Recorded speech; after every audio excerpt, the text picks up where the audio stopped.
Texas, where the Trinity University Tigers will be taking on the Austin College Kangaroos. You can see both teams' records on your screen. The Tigers 19-9, 7-2 in conference. The Kangaroos 13-13, a perfect 500, and 2-7 in conference. They've had some struggle entering conference play, but they've played some of the toughest teams in the SCAC to start off their year, including TLU and St. Thomas. The Tigers coming off of a sweep of the Dallas Crusaders, games that had a lot of promise showing from this Tiger squad. And in the circle for Trinity will be Jordan Arce. Arce just staying that really good ace for the Tigers. Welcome to the Tiger Network. I'm Reed Rosales, joined by Caleb Reed. Caleb, just tell us a little bit about Jordan Arce. Jordan Arce so far this year has been absolutely fantastic. 10-4 record on the season so far. 3.32 ERA coming into this one. Not the best on the team, second best on the team behind Cameron Bishop, who we will be seeing later on during this series. But still a very impressive ERA nonetheless. And we are underway. First pitch misses outside for ball one. This is to Elizabeth Preston. Lead off bat for the Roos as they go Elizabeth Preston, Tori Fowler, Carrie Johnson, Hannah King, Lindsay Bush, Haley Swiatkowski, Alexis Johnson, Tessa Contreras, and Kaylee Rush. That one right back to Arce. An easy first out collected by the Tigers as a return to sender play will send Preston back to the dugout. Nice and easy as you like right there. Jordan Arce doing a great job of limiting runners on base. 137 whip coming into this series, and she's done fantastically so far, keeping runners off, not only in terms of inducing a lot of ground balls, but also in terms of her strikeout numbers, very high this year. Ground ball almost picked by Bowser over at third, but gets just above her on the bounce. So first base runner for the Roos in the form of Tori Fowler. Fowler had been hitting 360 on the year. President was hitting 365, so some really good bats starting things off for the Roos. Is now Carrie Johnson. Johnson hitting 297, trying to advance the runner. And I mean, you can't really blame Peyton right there. That's just an unlucky bounce that just went over the glove there. First pitch, the runner goes. The throw. Tag not applied. A good throw by Frosto. There was a play there, just couldn't apply the tag. It was a bit offline. So runner takes second base. Now another opportunity for Johnson. Johnson so far this year, again, you mentioned the 297 batting average coming into this one. 74 bats so far this season. First pitch in there for a strike. And so just getting ready for this one here, Arce getting the ball in her hand, checking with the dugout. You can see the wind blowing in here from center field, as looked like the runner was going to think about going there, but decides not to. Got a pretty healthy lead there in Frost. So one of the big advantages that she brings to this catching group is that she does a fantastic job with the arm. One of the big strengths of a kind of depleted catcher group, as this one is fouled off and fouled back. Trinity lost two pitchers before the season, or two catchers before the season even really began, with Dawson Debussy going down in the first game of the season, and then Abigail Miller going down before the season even started. So Frosto doing a great job here of kind of giving some relief to that catcher position as Arce gets ready. This one hit over into left. It goes over the head of Balto. Gonna throw it home, and throw will not be made in time. So Austin College going to take a quick 1-0 lead here over the Trinity University Tigers, and it's something that they talked about during our interview, both, of course, with Coach Johnson, but also with Coach Wittenauer as well, having to get off to a strong start, and it is something that these Roos are doing early here. As we get a look here at Hannah King, 302 batting average coming into this one. Directly off of Arce, hits off of the pitcher. Throw over is going to be made in time. We are sorry for the audio difficulties at the start. Welcome to the Tiger Network. Reed Rosales joined along Caleb Reed. So now we have audio on the stream. Did we not have the audio going before? Nope. We started the game with no audio. So now, first pitch. Now, side for a ball. 1-0 count. The 5-hole hitter up to bat as number 10, Lindsey Bush. Bush working with Johnson on second base. 2 outs in the top of the first. That one hit out into right field, but foul. Johnson will head back to second base. Bush will give it another good old college try. It's a 1-1 count in the top of the first. Wind is blowing in from center, so expect a lot of deep fly balls to maybe stay in the park here this afternoon. A lot of cloud cover here as well. So no chance for the sun to be playing. Swing and a miss. 1-2 count. RC ahead, has a chance to get out of it with limited damage. These Rube bats are certainly not to be underestimated. Hitting over 300 as a team. Next pitch. Fouled back. Prosser will collect it. Give it back to RC, but a 1-2 count will be underway here soon enough yet again. RC doing a good job so far. Of course, has allowed the run early, but she comes into this one with a 3.32 ERA. Trying to keep that one still down as we go through the next few innings. Another ball fouled back. So staying pesky is Bush. Waiting for a pitch that she can drive. Just fouling things off. RC, we'll see what she goes to try and put her away. Bush as a batter, of course, 302 average, but only 5 strikeouts on the year. Has only worked 3 walks, however. That one in the turf. Runner still not back at a base. Will head back to second base as the Tigers throw it back to the pitcher. So no advancement from Johnson. 2-2 count. A little bit dangerous of a move there by Johnson. Kind of surprised that she didn't go straight back.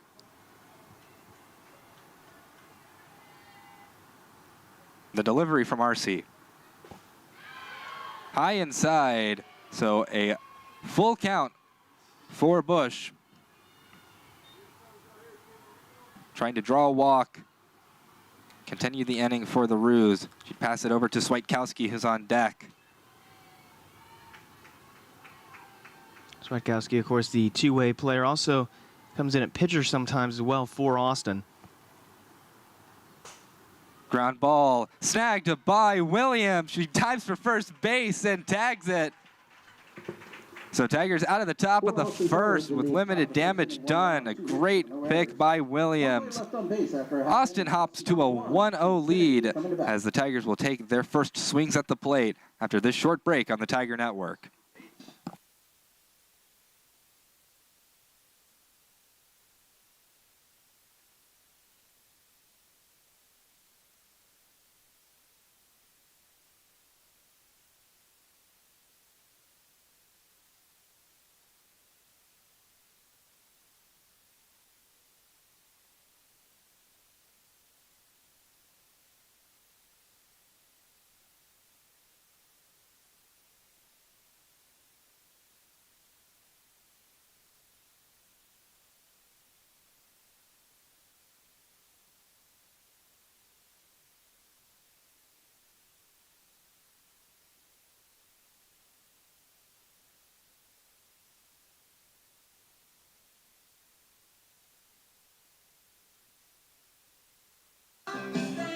Welcome back to the Tiger Network. You see the Tigers starting lineup on your screen.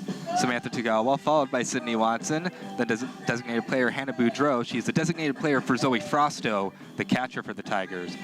Then Jordan Williams, Jordan Arce, Marina De La Luna, Peyton Bowser, Hayden Del Toro, and Angela Baltzel to round things out for the Tiger lineup. Meanwhile, pitching for the Roos is Haley Swiatkowski. Swiatkowski comes in with an ERA of 4.6, 62 innings pitched, 10 strikeouts compared to 25 walks, so the whip of 1.89. Trying to make that a bit better. And strike one to Tagawa for a Tiger team that is certainly adept at drawing walks. They are certainly getting ready to pounce on that stat right there. Pitch misses for ball one. So 1-1 count for the leadoff Tiger bat. Tagawa typically likes to look at a few early pitches during her at-bats, likes to kind of see what the pitchers are working with. That pitch in for strike two. So a 1-2 count to number 13.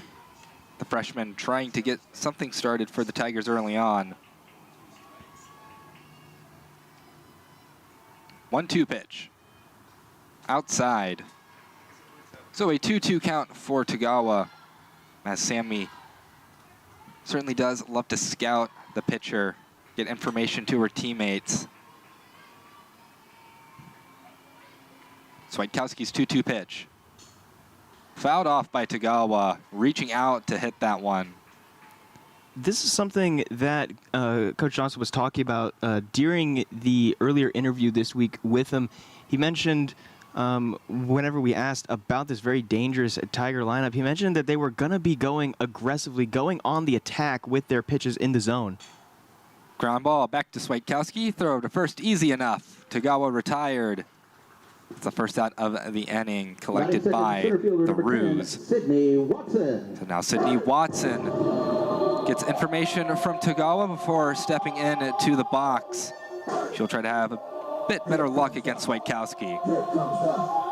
Watson so far this season has been absolutely fantastic, taking on a much bigger role this year than she did last, a .279 batting average coming into this at-bat.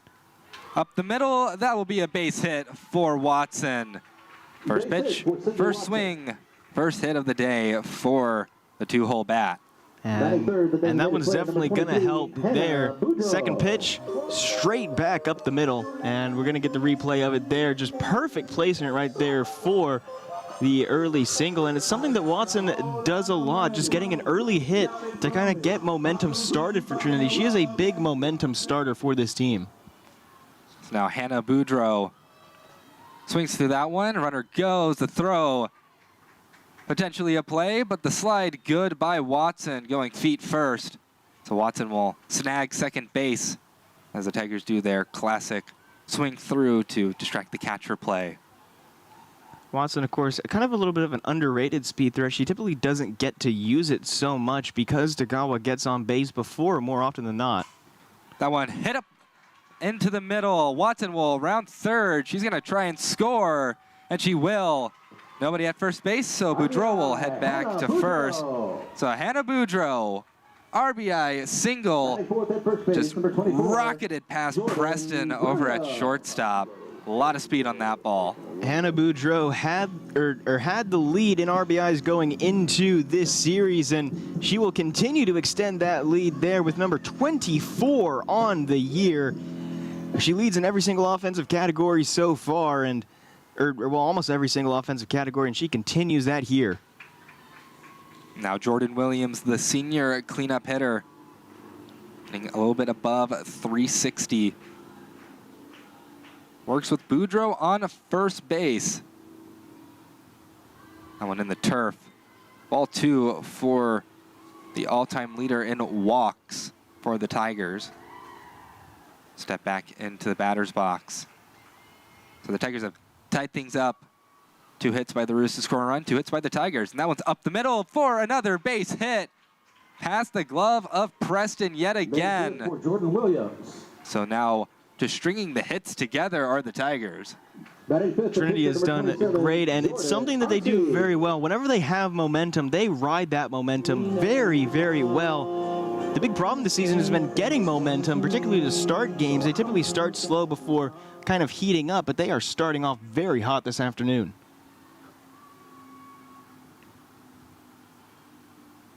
Swing and a miss for Jordan Arce. Strike one to the 5-hole bat. RC, of course, pitching as well as hitting. She is good at both. Next pitch from Swiatkowski. And for strike two, so quickly down in an 0-2 hole is RC. Comes in with 280 batting average. Only Tiger on the team with a home run, though. Ground ball over to third base. Steps on third for one. No throw over. Smart play by Contreras to just step on the bag. RC fast enough to reach there in time. No need to warrant a needless error, potentially. But 2 outs on the board. As Marina De La Luna, 6-hole bat for the Tigers. Another senior in the lineup. Working with a runner in scoring position. And when the turf gets away from Bush, so runners will advance. So they can't go the short way. They'll have to throw it to first, potentially, if the ball is put in play in the infield. De La Luna started the season very cold, but last series went a very, very impressive 4 for 9. It's strike one to De La Luna, 1-1 count. 2 of those 4 hits were doubles. Also had 3 RBI during the 3-game series against the Crusaders. Fouled back into the netting. So a 1-2 count for De La Luna, working with the 2 Jordans on base. We know what she can do power-wise, but she's also been very smart with her hits as well. Able to get this one into the outfield would definitely probably send both runners home. That one up the middle for another base hit. 1 run will score. Here comes RC. That's 2 runs for the Tigers, as Marina De La Luna puts one up the middle for a 2 RBI single. Tigers go up 3-1 as the senior continues to heat up. Riding the momentum here, and you could not have asked for a better time for De La Luna to get heating up. Of course, it started off very strong whenever Trinity got to host St. Thomas, got a few hits during that series as well, and then really heated up against Dallas. That one ripped down the third base line, but foul. And whenever we talked with Coach Wittenauer, she mentioned like it was just a confidence issue. It wasn't an issue of her not being afraid to swing the bat. She was able to get the ball into play. It's just she wasn't able to get it out of the infield more often than not. And she's definitely been able to do that here over the last few weeks. A 1 count for Peyton Bowser.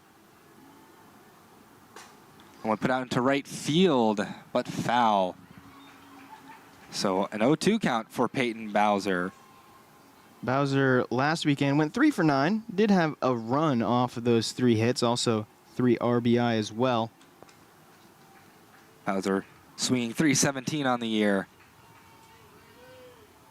Trying to improve that mark a little bit more with another hit. Hits the turf before reaching the plate, so a 1-2 count for Bowser out of Colorado. Sun's starting to come out a little bit now behind the clouds and could be playing a little bit of an effect here as we get into the later innings of this game. That one put out into right field. Right fielder under it makes the catch. As Johnson out in right field will end the inning. For the Tigers in the bottom of the first. So we head to the second inning. The Trinity Tigers up 3-1 on the Ruse as a 1-run top of the first is answered by a 3-spot in the bottom of the frame. Stay tuned on the Tiger Network for when Austin tries to strike back.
Welcome back to the Tiger Network. So we're almost underway in the top of the second inning. Your battery for today is Jordan Arce and Zoe Frosto, who's doing catching duties. Jordan Williams over at first base, Samantha Tagawa at second, Peyton Bowser at third, Angela Baltzel playing the shortstop position, and then the outfielders Hayden Del Toro in left, Sydney Watson in center, and Marina Del Luna in right as your defensive alignment for the Trinity Tigers. Arce out for another inning of work, hopefully much more as it's pitcher, reverse pitcher action. First pitch misses for ball one to Swiatkowski. The junior for Austin College can help herself out a little bit by getting on board. Alexis Johnson on deck for the Ruse.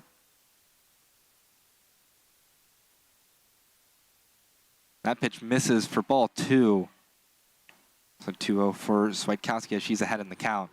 Something interesting that I'm knowing about Swiatkowski, she is the pitcher, of course, the right-handed pitcher. Only right-handers on this pitching staff for the Ruse. Ground ball foul. Swiatkowski will try and run it out anyways. But despite being a righty and a pitcher for that matter, opting not to go with the batting glove on the right hand, instead going for the batting glove on the left. So kind of a little bit of a surprise there, because you would think that you wouldn't want to get the calluses on that pitching hand, would want to get as much feeling in there as possible, but evidently that's the style that she's choosing to go with for this one. Put out into center field, Watson ranging and not moving all that far. Catches the can of corn out in center field.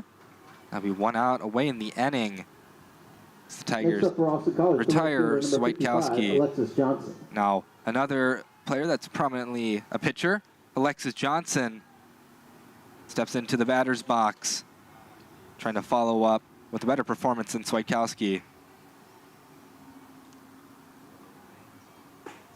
First pitch misses for ball one. And something very interesting to note about this Austin College Ruse team, you want to know one player who we aren't seeing in the roster? Hemby.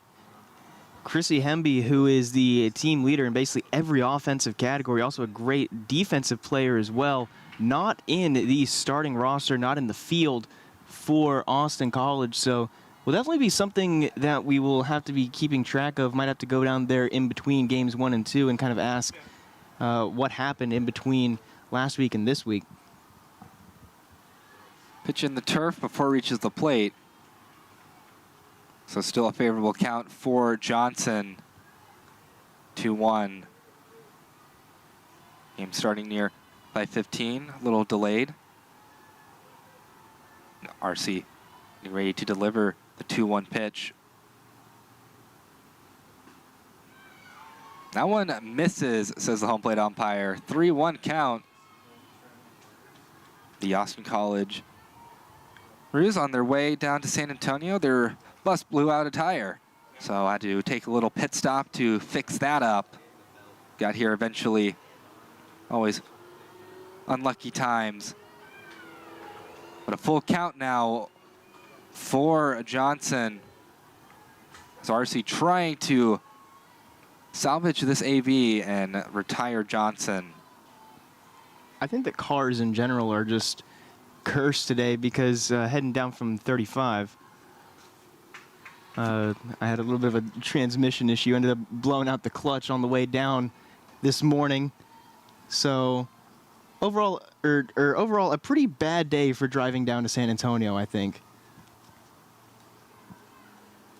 Sure, 35 and all its wonders on the road. Full count pitch. That one in the turf. So a walk drawn by Johnson. Something that Arce's been trying to perfect over the course of the season is to limit the walks, but that one will be issued to Johnson. So now we head to the 8-hole bat, as Contreras will come up to take some swings. Contreras, the sophomore, doing pretty good for herself so far this year in the 8th spot. The sophomore out of Carrollton, Texas. hasn't played in too many games. It's Contreras, game number 10 for her, hitting .385 through 9 games. So certainly has a hot bat. Bunt flashed, but the bunt attempt is no good. 1-1 count for number 2 here in the top of the second. And it's just something that you see a lot throughout a lot of programs. Of course, with the wear and tear of seasons starting in February and going all the way until, at this point, towards the start of April, some wear and tear, some injuries, definitely something that can happen. Swing and a miss, strike. And that will retire Contreras. And now she's going to come back. I was about to say, I'm pretty sure that was strike 2. Was almost a victim of the 2-strike strikeout. And Coach Wittenauer will talk and confirm that with the home plate umpire about what the count was. Clearly, people confused. 1-2 count. So Contreras will get another shot. RC. Penultimate pitch. That one over Frosto. It's an easy enough run for Johnson. She jogs over to second base. Now runner in scoring position for Contreras. 2-2 count.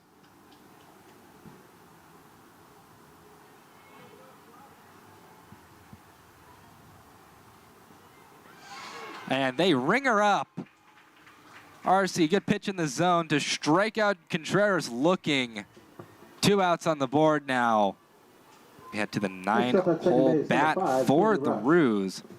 That is Kaylee Rush, senior out of Durant, Oklahoma.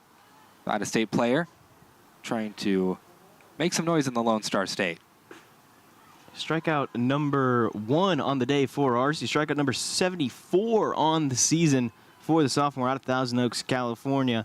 It's something that she's done a lot so far this year, and she's really improved from her already impressive 79 strikeout campaign in 2023. That one swung through for a strike. So 1-1 count for Rush. Rush not having too many ABs. This is an AB. It will be number 9 for her. Hitting .500 through 8 at-bats. So clearly capable. That one inside for ball 2. An interesting bottom 2 in the order for the Roos. 2 players not traditionally throughout the year getting time at the plate, but still trying to make an impact.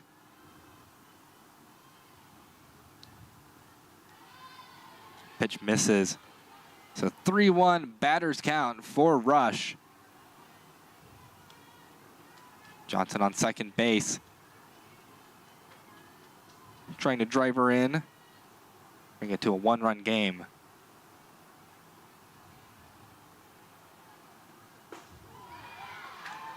And a strike put in emphatically by RC. Full count for Rush. The good sound off the mitt of Frosto on that pitch. Pretty high strike there by RC. I think that Rush wanted to get that ball 4, but now loads the count at 3-2. Swing and a miss. Rush will head back to the dugout as that's the end of the top of the second. Jordan RC collects strikeout number 2. We'll head to the bottom of the frame. Due up for the Tigers is Hayden Del Toro, Angela Baltzel, and Samantha Tagawa. Stay tuned on the Tiger Network.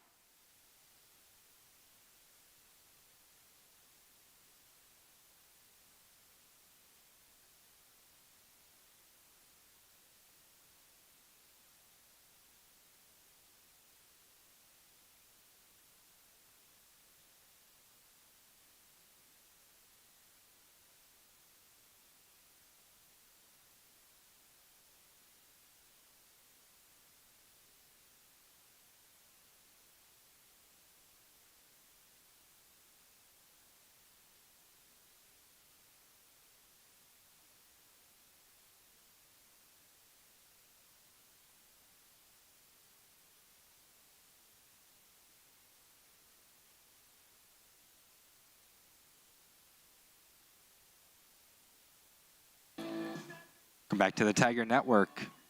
Bottom of the second, leading off for the Tigers. Swiatkowski to Bush for the battery of the Ruse, as Hayden Del Toro will step up to bat.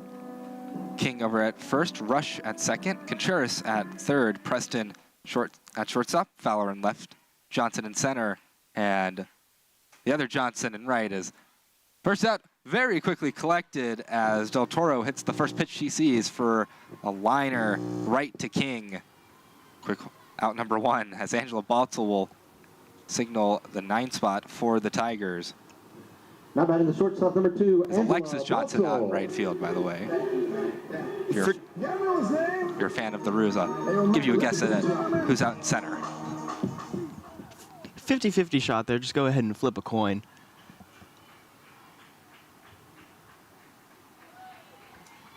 And strike one to Baltzel, sophomore.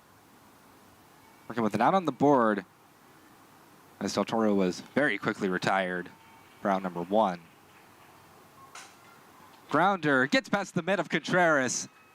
So a single for Baltzel. Base hit for Angela Baltzel. There's been a couple of hits that the Tigers have gotten that just snuck past the glove of a Rue defender. And you know, this isn't to knock anything against Preston. Preston is definitely a very capable defensive player as well for these Ruse. But I can't shake this feeling that if Hemby was there in that position and the defense was, you know, moved around a little bit, then it would be a completely different ball game, particularly in terms of the balls getting past those outstretched gloves. It's an 0-1 count for Sammy Tagawa. Sammy takes the ball inside for ball 1. It's a 1-1 count. Grounded out in the first inning. Right back to Swiatkowski. Baltzel on first base. It's a bit of a breeze here in San Antonio. That one is grounded foul in the left field. Fowler will range over and collect it from the corner. Throw it back in. See bird fly over the softball field. Tagawa, 1-2 count for her. Swiatkowski delivery. That one misses. Baltzel will go to second, and no play at second base. So Baltzel will take her free base. Preston was too far in front of the bag. This is a Trinity team that absolutely loves to run. And they've continued it here. Of course, Tagawa leading the team in stolen bases. Into right field, into the gap. It gets down. It's going to roll to the wall. Baltzel will come in to score. Tagawa's thinking about 3. She will have a stand-up triple. RBI Tagawa, triple, RBI triple. Don't get to say that one too often. It's a 4-1 lead for the Tigers as Sammy slaps one into the gap. Tagawa, the only player on this team with triples so far this season, or sorry, one of only 2 players so far this season with triples. And now she extends her lead in that category. 3 triples on the season so far, using that speed. Bunt flash and laid down by Watson. Scoop over to the catcher, but tag not applied. So Tagawa will score, and Watson will be safe at first. Incredibly close play there. I think she was able to stick the foot out just in time. We're going to get the replay of it here. And it looks like the tag just wasn't applied in time. Tagawa able to get the foot extended, and it was the catcher Bush who just didn't reach out in time. A very close play, and 2 straight home series that we have had with a close play at home. Hannah Boudreau, pitch number 1 to her, is in for strike 1. Singled back in the first inning, and on that replay, you kind of saw it, but the toss from Swiatkowski was very low, and I don't think Bush was expecting it to be that low. Kind of bobbled it, and it delayed the reach out for the tag. And that one muscled out into center field. Catch will be made by Johnson. So another out for the Ruse here in the bottom of the second. That one was just hit a very long way. Like, we know Boudreaux has home run power. She just needs to hit it in the correct way. Maybe that one just a bit too far inside on the bat. But still, she muscled that one way out there. One of these days, she's going to send it over the fence, and we are going to absolutely flip out whenever it does happen, because it felt like every single time she gets good barrel contact, it's going to go, but it just always tends to die out at the warning track.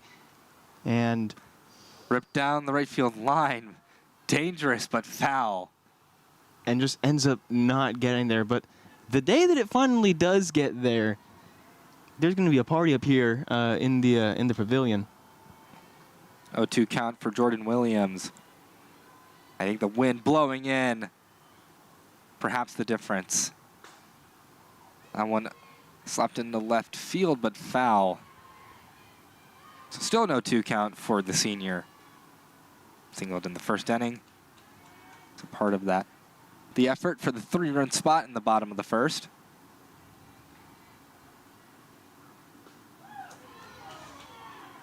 And ice in her veins takes that one for a ball. It's a 1-2 count. So Watson still staying at first base. It's William versus Swiatkowski. That one hit down the right field line, foul. Goes off the Rue dugout and back into right field. Alexis Johnson there to throw it in. Williams trying to extend the inning. A 1-2 pitch from Swiatkowski. That one fouled off yet again down the right field line. Not as good of contact as the other 2 foul balls.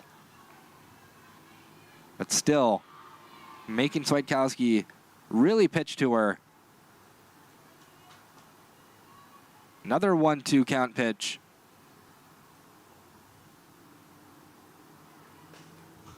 That one was solid contact down the right field line again, and again, foul. Bounced off of the Austin College dugout netting there. Saw a few players kind of jump back through that little gap in between the wall and the roof.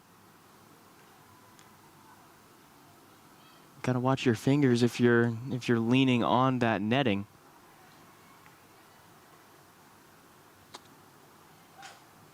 Ground ball, fielded cleanly, throw to first in time.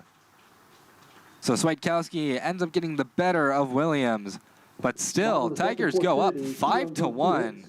It's a 2-run at bottom of the second, extends their lead to 4.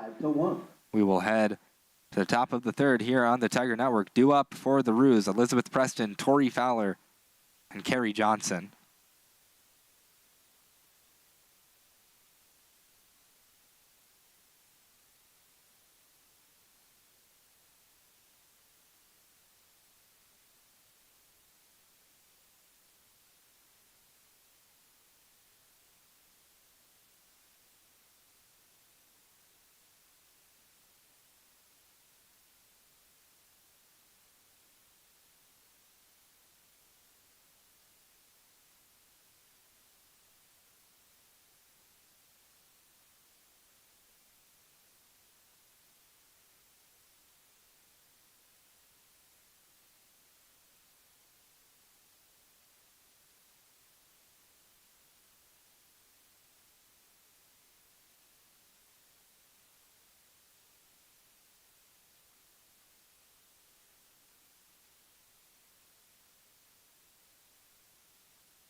We are back at the top of the lineup for the Roos. Top of the order for As Austin RC College, shortstop number 1, Elizabeth will Preston. try and get another out recorded against Elizabeth Preston.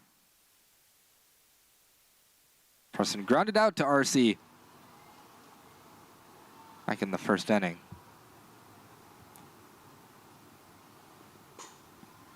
That one popped out into left field. Can of corn for Hayden Del Toro. So 1 out away very quickly. 1 pitch, 1 out. here in the top of the third inning.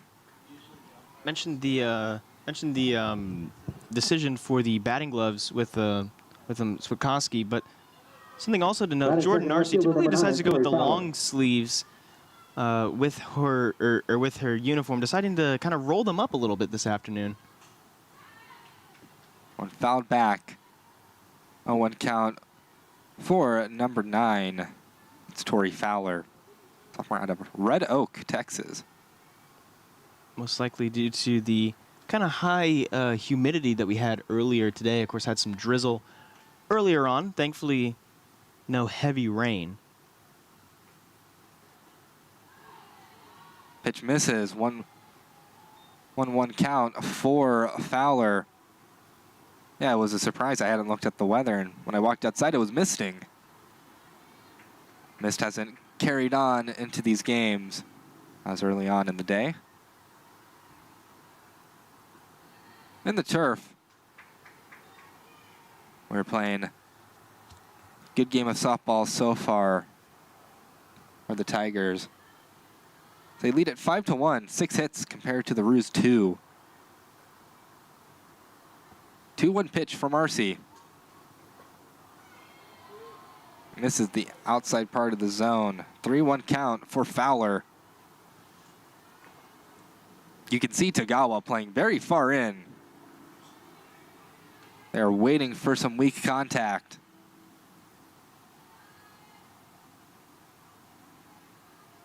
Three-one pitch. Foul tip. Full count. Tori Fowler takes a couple of practice swings before stepping back in. It's not too uncommon that you put your speed at the top of the lineup and your lefties.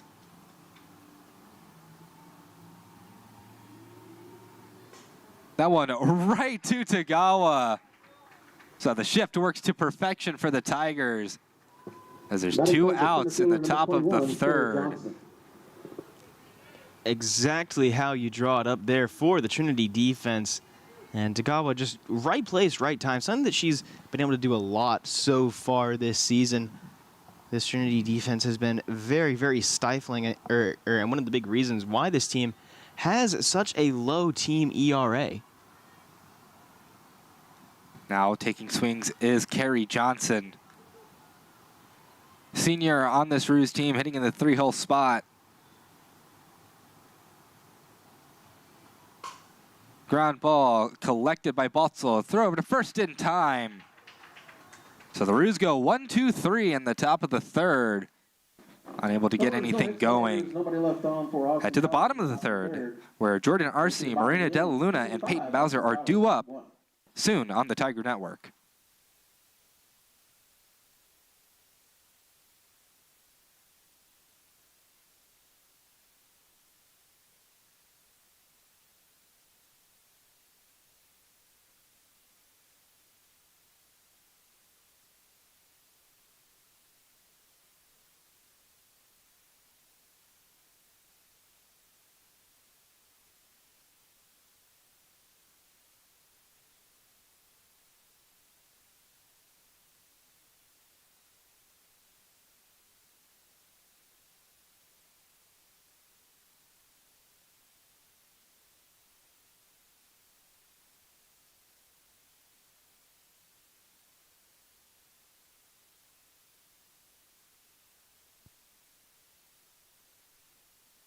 The Trinity Tigers, the pitcher Back in the game, Jordan Arce. 0 for 1 today. Grounded into a fielder's choice. Ended up reaching ultimately, but of course, head into a fielder's choice. Still 0 for 1 on the day, so trying to get a good old-fashioned clean hit. Swikowski, a pitch, gets away from Bush. Swikowski trying to limit the damage, trying to put a goose egg up on the board for the Tigers. This game between Trinity and Austin, game number 1 of the 3-game series. And the final game of action, second to last game of action today for the SCAC. The game later tonight between these two teams will be the last game of the day. That one hit out in to center field, gets over the head of Gary Johnson. That's going to be a double for Jordan Arce. Ripped that one into center field. Just so hard that Johnson was actually out of place on the logo. Number 17, Marina De La Luna. Made it to the wall. So Arce shows off her strength. And another strong batter in Marina De La Luna, hoping to drive in the speedy sophomore. Looks like Johnson was expecting it to kind of die out a little bit there midway through, and that's why she kind of undercut the ball just a little bit, but it ended up going all the way out to the warning track. Steal attempt to third, and Arce is safe. So De La Luna wisely going for the bunt, taking the strike, getting in the way of Bush just a little bit. Mentioned the speed that Tagawa has earlier on today, but Jordan Arce, 16 stolen bases, made that 17 stolen bases. That one popped into left field. We'll see if Arce tags up. She will. Throw to home is way in time. So Fowler guns down Arce at home. That one was hit on to left field. I think a smart decision by Fowler to really run up on it. Big throw. Peyton Bowser. Way, way ahead of Arce. And I mean, nothing differently that Arce could have done there. She was clearly going as hard as she could, but just a great throw in there by Fowler. Strike one to Peyton Bowser. He's working with nobody on base now. Tigers were maybe a bit too greedy trying to get the tag up there. Bowser puts that one out into left center field. The catch is made by Carrie Johnson. And that'll be the end of the third inning. So a goose egg is put up on the board on the side of the Tigers. We head to the top of the fourth inning. Hannah King, Lindsay Bush, and Haley Swiatkowski due up for the ruse. They are attempting to respond to the 5-1 Tiger lead.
College at first base.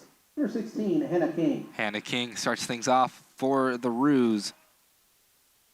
Team from Sherman trying to get a win in San Antonio. First pitch from Arce of the fourth inning. In for strike one. King down an 0-1 count as the wind whips around a little bit more. King and the Ruse in contention for that 6th seed in the SCAC tournament. That pitch misses inside. A 1-1 count. Of course, a win against the Tigers would be huge for them. Currently battling Schreiner and Dallas near the bottom of the standings to snatch that 6th seed spot.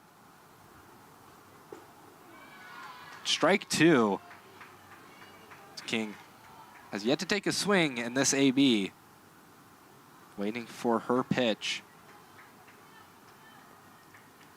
Austin College, of course the Kangaroos, not really a common mascot that we have.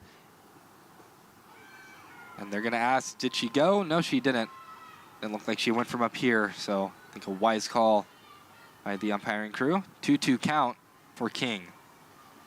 The name of the mascot actually dates back to the 1850s, whenever there were so-called kangaroo courts held on the Austin College campus. And even though these courts were gotten rid of at about midway between the 1910s, 1915, according to the Austin College website, the campus sort of had that identity, and and so the class of 1923 bought in a live kangaroo from California, and ever since then, the kangaroo mascot has stuck around. Swing and a miss. RC puts away King swinging.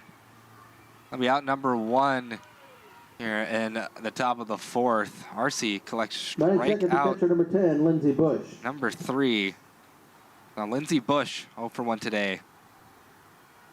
Grounded out to Williams, who put her away unassisted.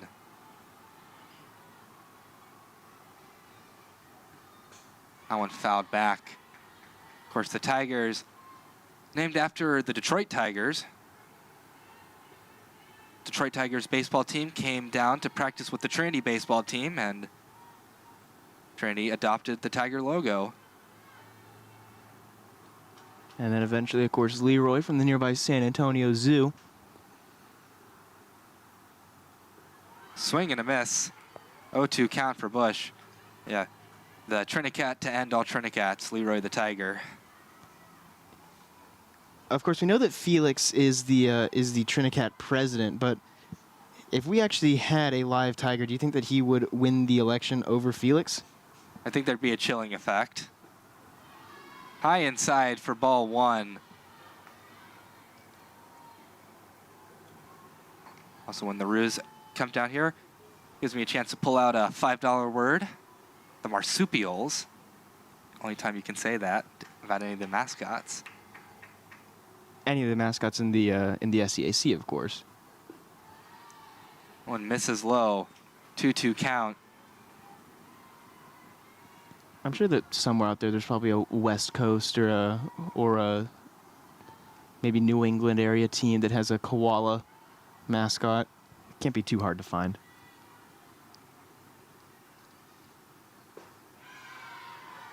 A lot of cheers, but that one misses inside. Maybe a little too high, perhaps. Full count for Lindsey Bush. He has worked against RC very well. Despite being from up in the DFW area, Austin has a lot of fans here this weekend. That one lined foul. It's off the little gate over in right field. So the cheers potentially coming from the assembled Austin crowd.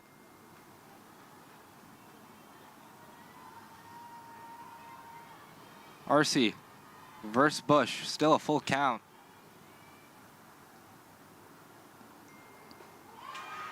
And they call her out. Caught looking is Lindsey Bush. Looked like she was heading up to first base, but the umpire rung her up. Strikeout number 4 for RC. As now Haley Swiatkowski will try and prevent a 1-2-3 ending occurring yet again for the Roos. Also some very big news, as Austin College is not the only marsupial team. Columbia College over in South Carolina. And aligned right to Peyton Bowser. Another quick out. We'll head into the bottom of the 4th. Another 1-2-3 inning committed by the Roos. Aiden Del Toro, Angela Baltzel, and Samantha Tagawa due up for the Tigers. I think I've seen this one before. We'll take a break on the Tiger Network for when they come up to bat.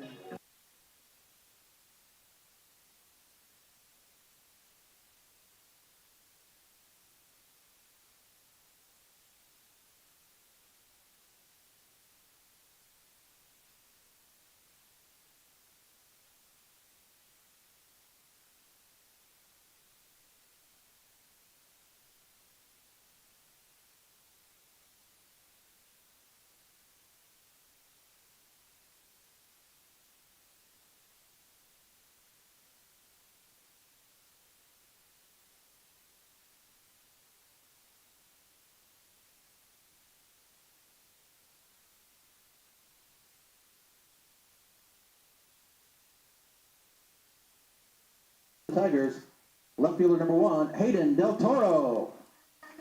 Marsupials back on defense. Have to take on the bull, Hayden Del Toro, leading off the bottom of the 4th inning.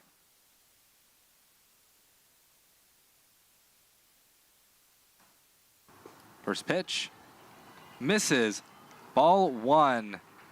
It is still Swiatkowski in the circle for the Roos, and another marsupial mascot found. Now misses, 2-0 count. The Wisconsin Sheboygan Wombats. You did a pretty good job there of pronouncing Sheboygan. That's a very difficult one to get just based off of the spelling. Swing and a miss. 2-1 count for Del Toro. If there's any Sheboygan fans in chat, you can tell me if I'm pronouncing it wrong. Especially considering that you've got to account for the Wisconsinite accent. And that one will be a base hit for Del Toro. Gets it over just in front of Alexa Johnson in right field. So the bull, with all her speed, gets on base. Now Angela Baltzel gets to work with a fast runner. Angela Baltzel, of course, coming into this at bat, got a single in her first plate appearance. That one coming in the 2nd inning so far this season, batting .347. They take the swing, throw to second. Not on line and not in time. Hayden Del Toro steals second base. Del Toro last season led the team with 16 stolen bases on the year, a number which has already, of course, been eclipsed by Samantha Tagawa and Jordan Arce. But that'll be stolen base number 12 for the Bull on the season. That pitch misses inside. 1-1 count for Baltzel. I'm going to be honest, I didn't know a wombat was a marsupial. I'm not sure what I thought they were, but marsupial was not the category I placed them under. That one ripped into the Tiger dugout off the netting. General rule of thumb that I've always used, and I know that this isn't true, but a general rule of thumb is if it comes from Australia and if it doesn't try and kill you whenever it sees you initially, it's probably a marsupial.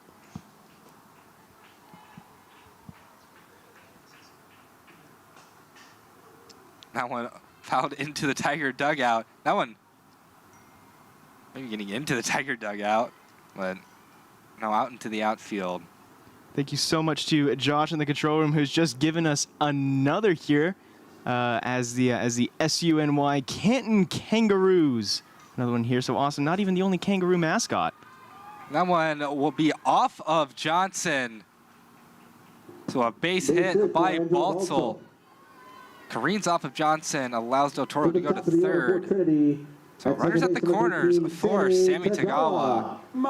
Del Toro wanted to round third there, but I think that it was the words of Coach Wittenauer, who is finally out of the dugout there after breaking her ankle a couple of days before Trinity's season opener. Finally off of the walker roller and into a walking boot, able to be out there at third base where she is so used to going. And runner will go to second. Rue's not messing around with Baltzel. So 2 runners in scoring position for the Tigers. 1-0 count for Tagawa.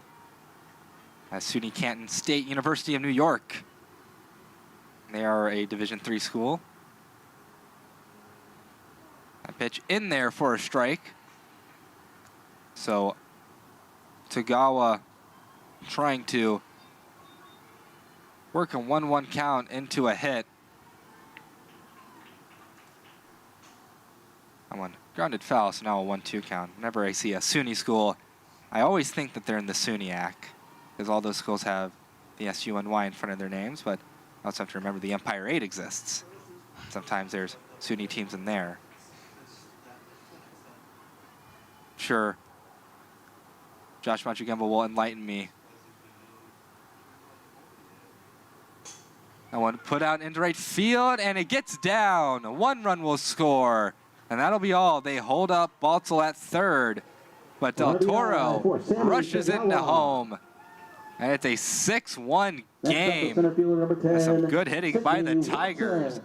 Just really stringing them together. So runners at the corners situation for Sydney Watson, although with Tagawa's speed, I'm not sure how long that's going to last.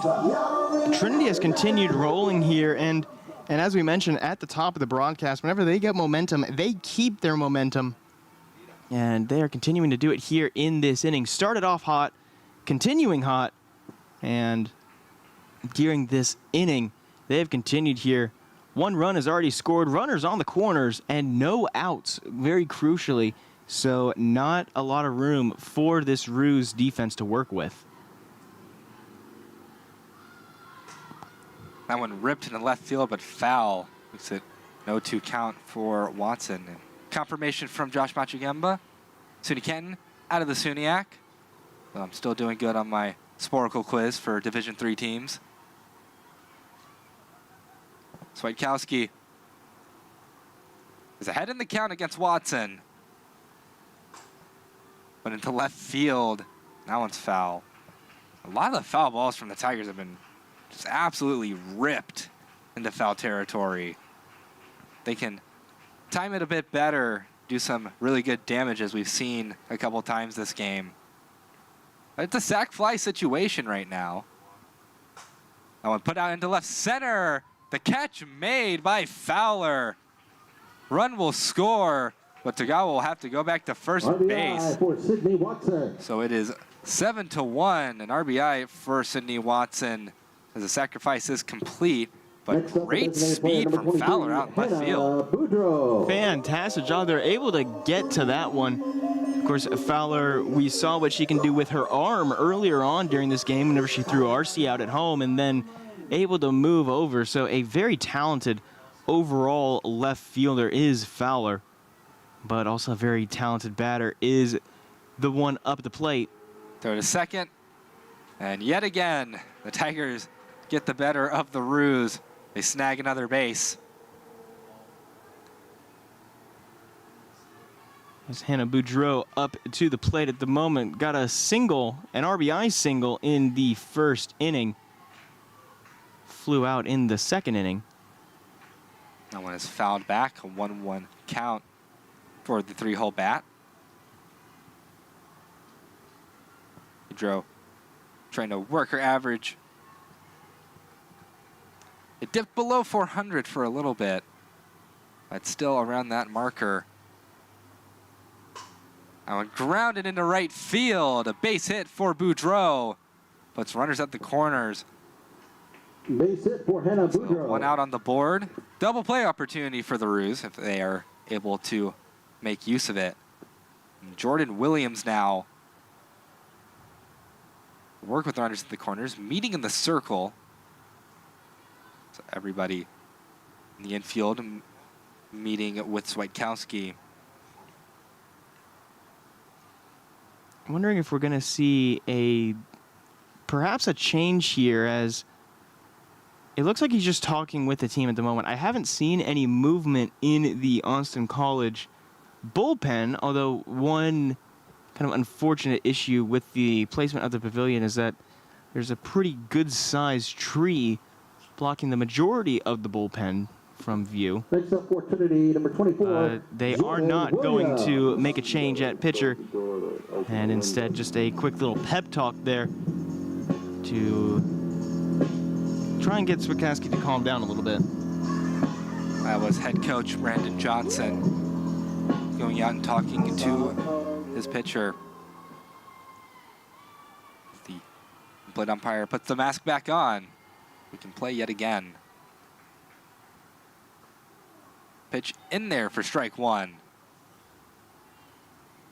Williams back in to the box. Tagawa on third, Boudreaux at first. That one muscled into center field. And the runner will tag up. Tagawa will be safe easily. So make it an 8-1 game RBI as for the Tigers Williams. have put up another 3 spot in the bottom of the 4th. Next up, the pitcher number 27. Boudreaux Jordan sticking to Arce. first base, but now Jordan Arce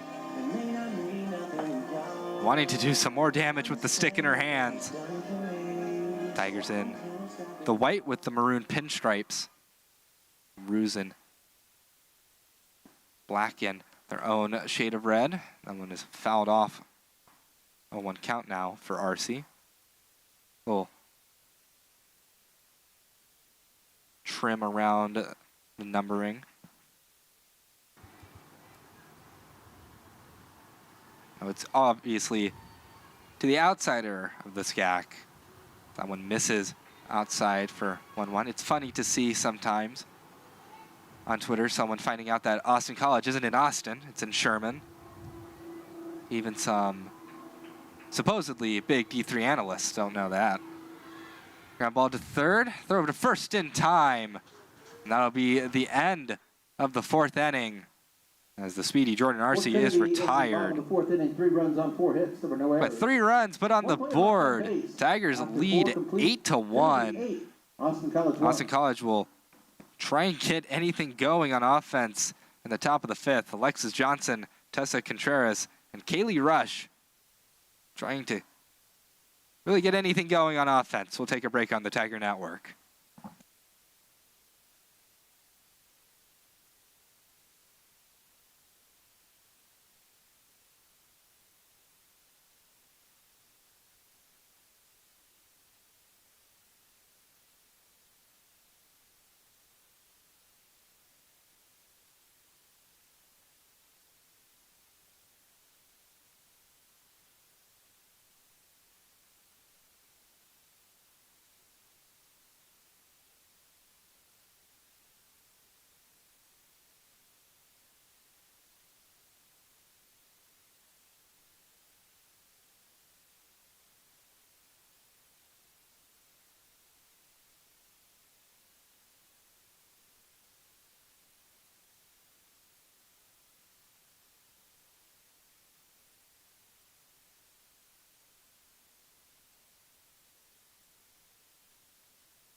Almost underway in the top of the 5th. Top of the 5th inning, Alexis Johnson, 0 for 0 today, has drawn a walk. Alexis Johnson.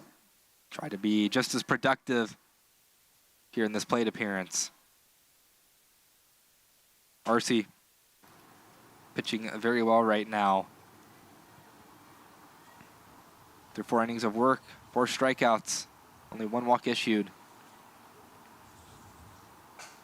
Ground ball right to Bowser. Throws over to first. And easily retired is Alexis Johnson. Batting second and third base, number 2, Tessa Contreras. Tessa Contreras.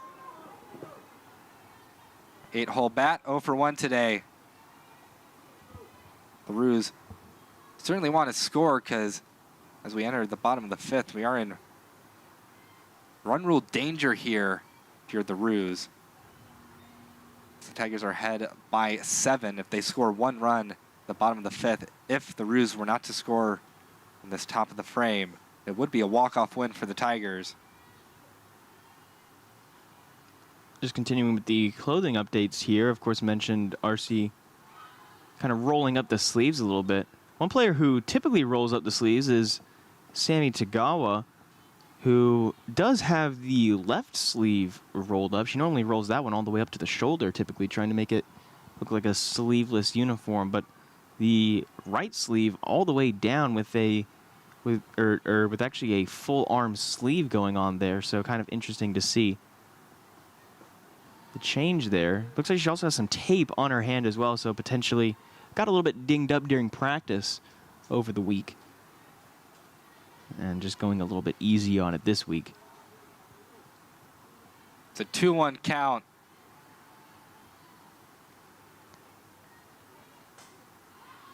Now it's a 2-2 count. Contreras fouls that one off. That one will roll off the Roo dugout, almost hitting, I think that's some Jimmy John's over on the table. It is a Jimmy John's box. Also has a box of one of those party pack Frito bags. May have hit I think that's a bag of oranges down there in front of the Jimmy John's. I think it just hit the corner of the Jimmy John's and then bounced off of the table, but if there's a very bruised orange there, might know why. A swing and a miss. Contreras will head back to the dugout. At second base, number 5, Kaylee Rush. As now Kaylee Rush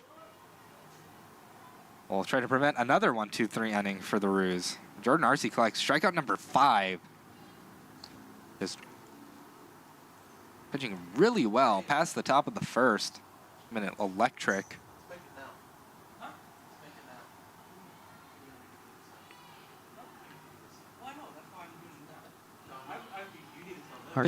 Pitch misses low and inside for ball 1. Arce with 5 strikeouts, of course. Only 2 hits allowed so far during the day. She's averaging about 6 hits allowed per 7. But has done great at keeping Roos off the bases here today. That one fouled back. It's a 1-1 count. For Arce. Working quick. Pitch count near the 70 mark. Kaylee Rush, the senior in the 9-hole spot. Wisely takes that one for ball 2. Gets away from Frosto, but of course, no danger as there's nobody on base.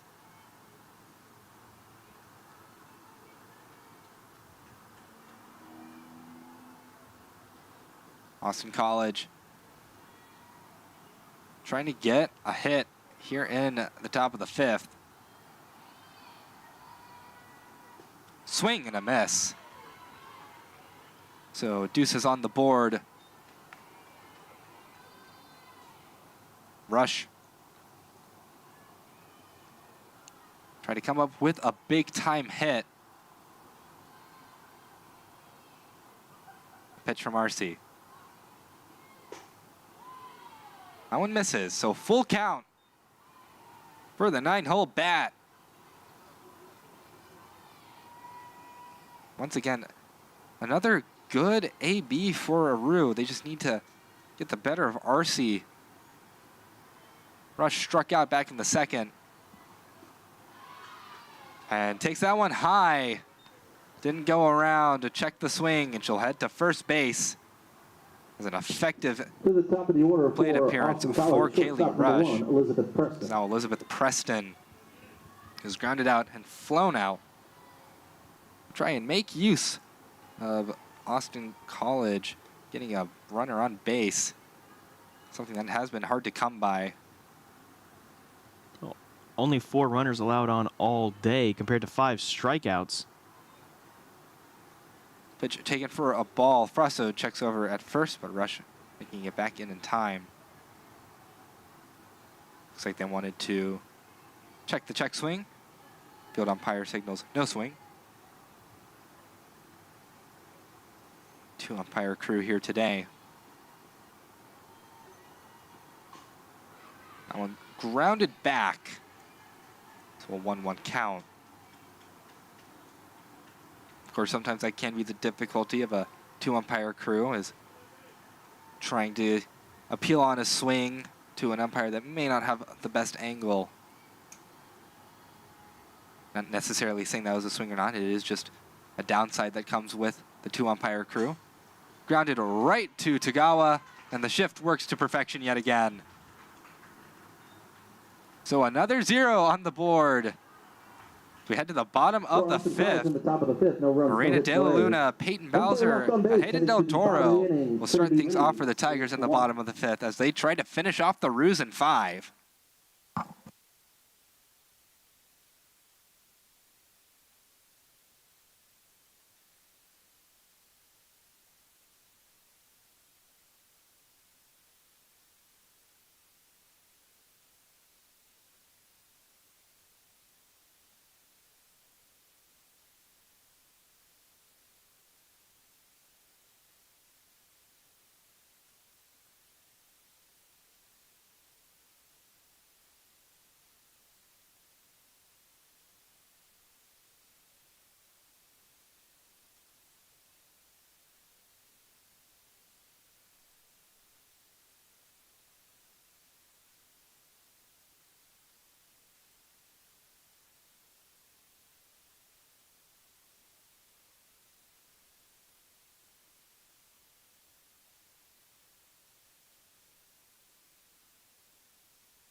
Welcome back to the Tiger Network. New pitcher for the Roos.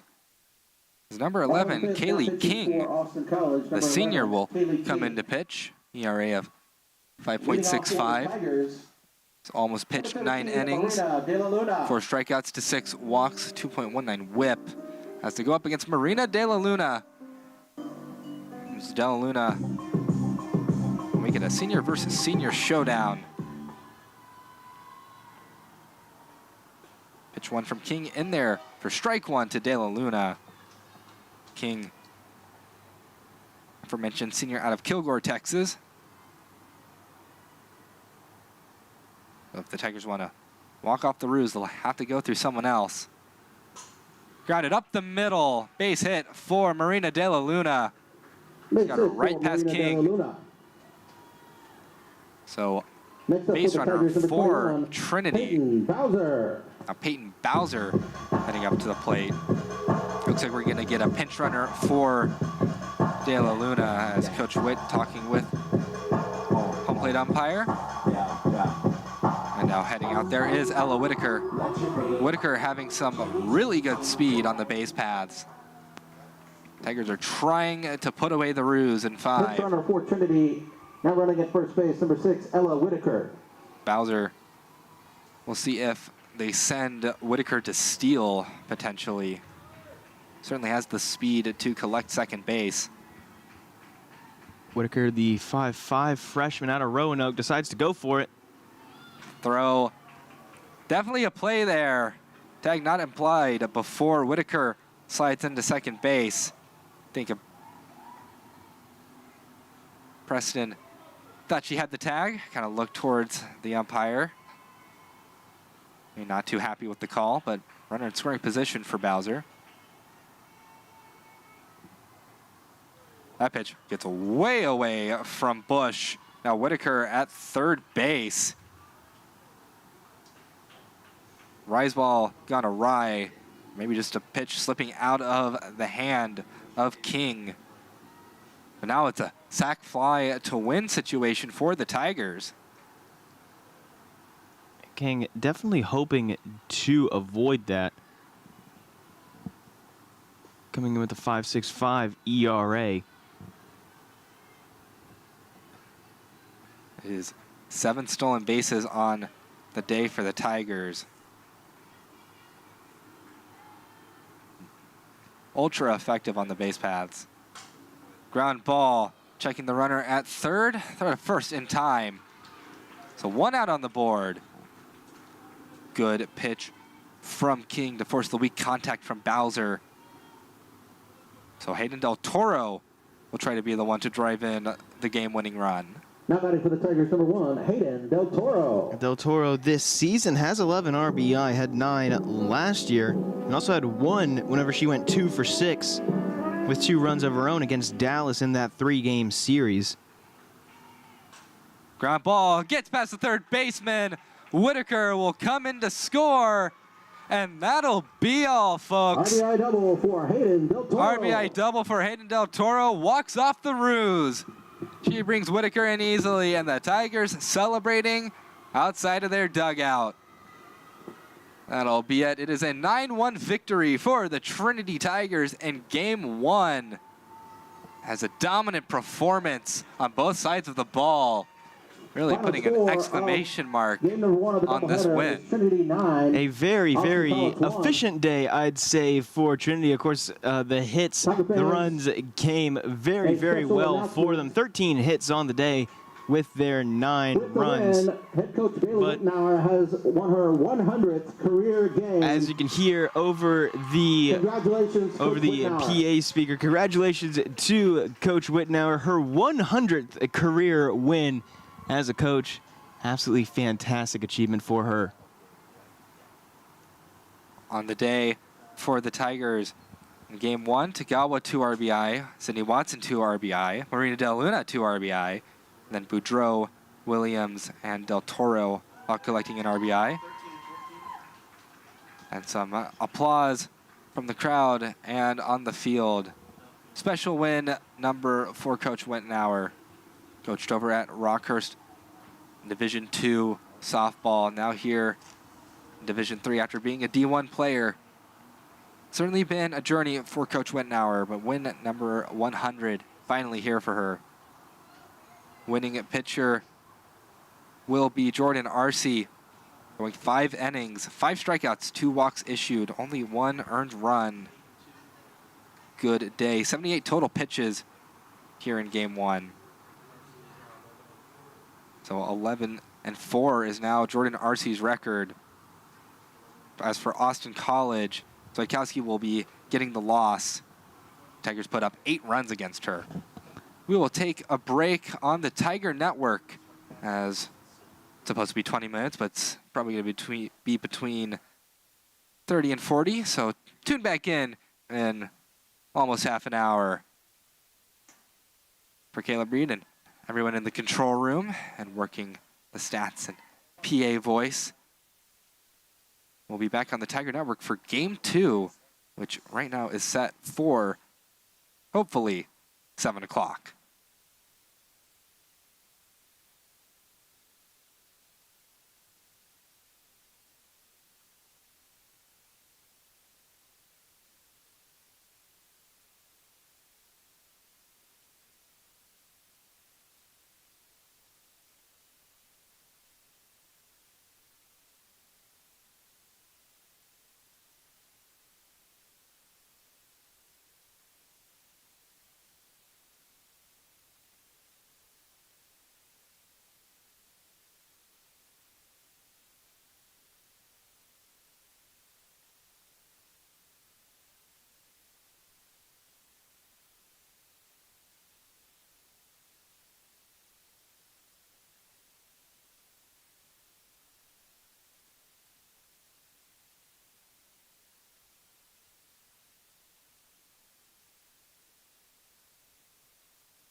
Welcome back to San Antonio.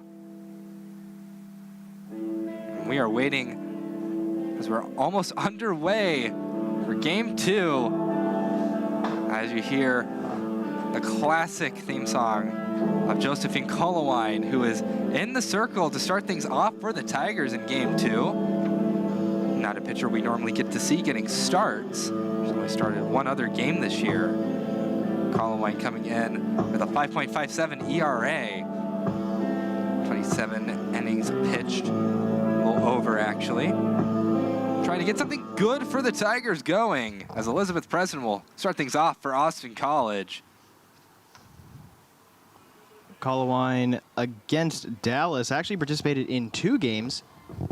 Got the win in game number 2, and then came in relief, actually during both games, but came in relief during game number 3. Was not credited with the win, however. That one went to Megan Krischbaum. Poked out into left field, foul. Actually gets out of play. Watch out over there. 2 people sitting over there. So it's an 0-1 count for Preston. Catcher right now for the Tigers is Hannah Boudreau. Ground ball snagged by Colowine. Flip over to first in time. So 1 out on the board as they retire Preston for out number 1 of the top of the first here in game 2. Trinity getting off to a good early start here, as we're going to get a look now at number 9 for Austin. Tori Fowler flashes bunt, in for a strike. So 0-1 count for Fowler. As you see, infield playing in, very specifically Tagawa. Shift worked very well last time. Try to continue how well it's been working. That one fouled off, so an 0-2 count for Fowler. Carrie Johnson on deck for the Ruse. Hannah King in the hole. The lineup goes over to her. 1 out in the top of the first. Looks to be the same defensive alignment for Trinity, except we now have a new player at catcher. It's going to be Hannah Boudreau. Watches that one go off the foul netting. So still an 0-2 count for Fowler.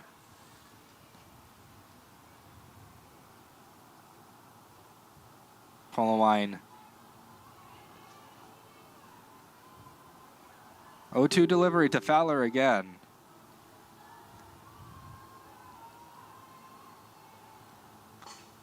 Hit right back to Colowine. Throw to first in time. So 2 balls put in play, both to Josephine Colowine, and she flips it to Jordan Williams in time. So 2 outs in the top of the first. Pretty nice and easy defense there. Don't need to go too insane with it. And now Carrie Johnson stepping in to the batter's box.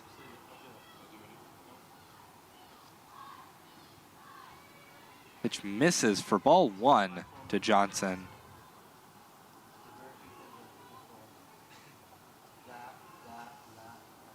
Colowine trying to make it so the Ruse go 1-2-3 in the top of the first. That one in for a strike. 1-1 count for Johnson. Steps back in to the batter's box. A pitch misses in on the inside. 2-1 count.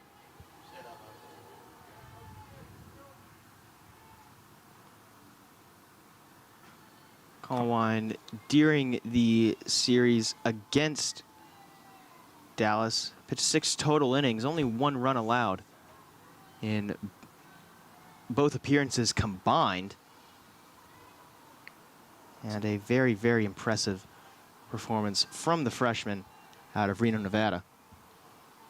It's a 2-2 count with 2 outs in the top of the first to Carrie Johnson. Next pitch. Ground ball snagged by Baltzl. Throw over to first in time. So 1, 2, 3 go the Roos in the top of the first. We head to the bottom of the first, where Sammy Tagawa, Sydney Watson, and Hannah Boudreau will be eager to take their first hacks at the plate. We'll take a break on the Tiger Network as we move to the bottom of the frame.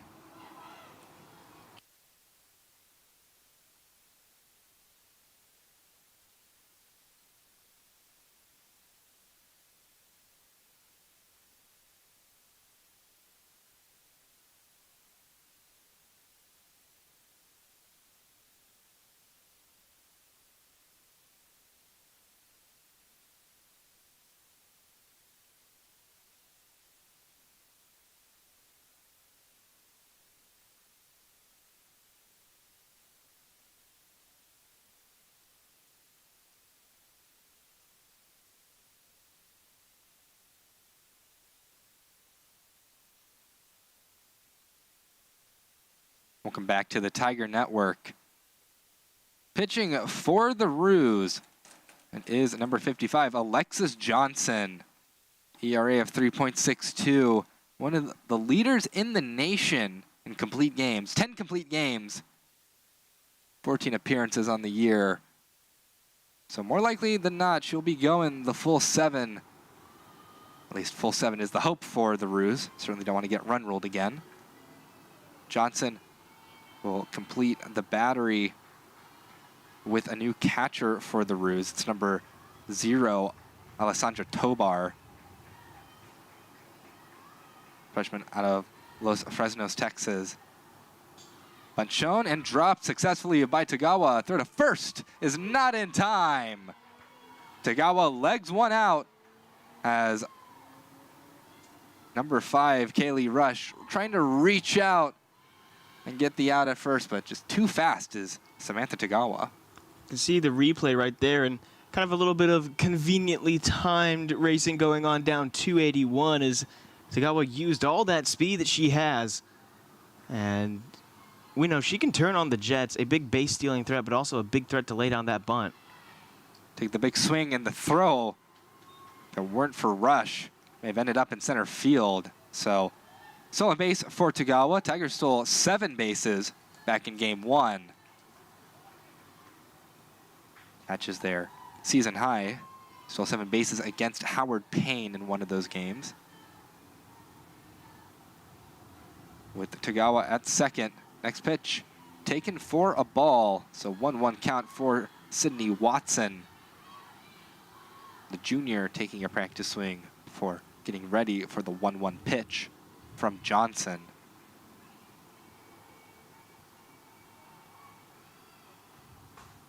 That one lined off the netting of the Tiger dugout. The 1-2 count. Watson, during game number 1, went 1 for 1 with 2 RBI to her name. 1 for 1, 1 run as well. Johnson, the delivery. Ground ball foul. Still a 1-2 count. New right fielder for the Roos as well. That's number 4, Faith Butler. Sophomore out of Crum, Texas. Out in right field. And still looking through the lineup for the Roos.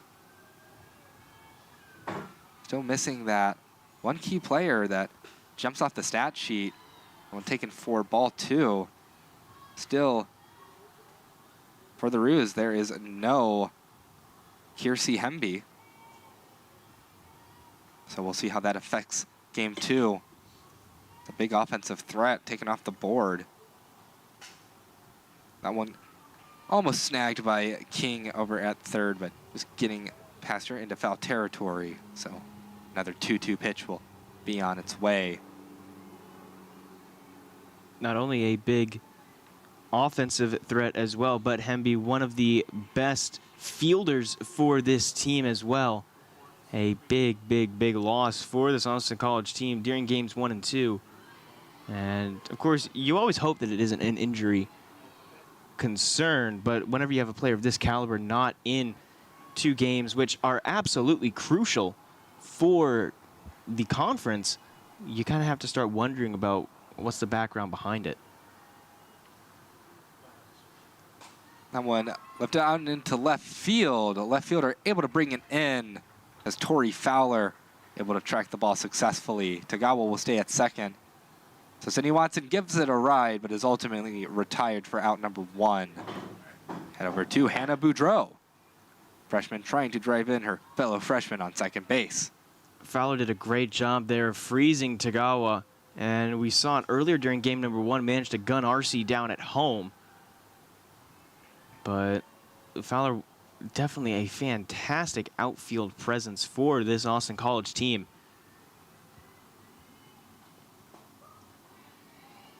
That ball taken for a strike, so no one count for Boudreau. Watching that pitch, trying to collect some information about Johnson.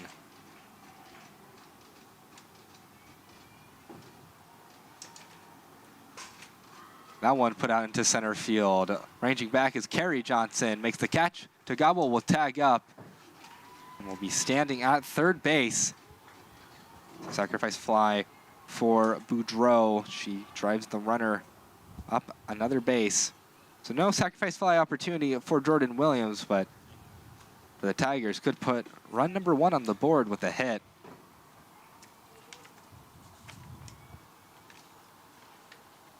Williams, during game number 1, went 1 for 2 with a run and an RBI.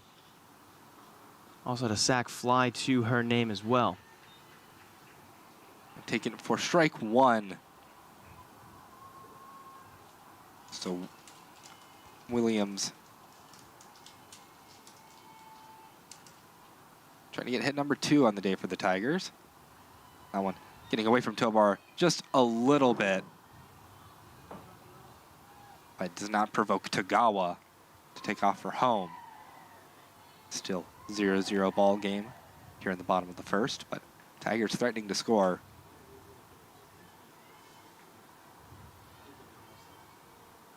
Alexis Johnson, the 1-1 pitch. Inside. 2-1 count. As I believe Tobar asking home plate umpire where that missed. But now it's Jordan Williams ahead in the count, for now at least.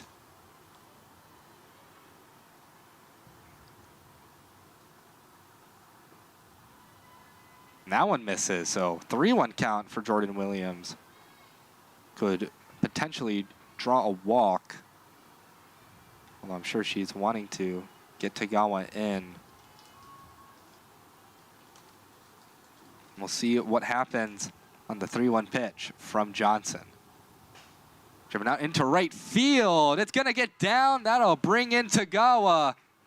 So an RBI single for Jordan Williams.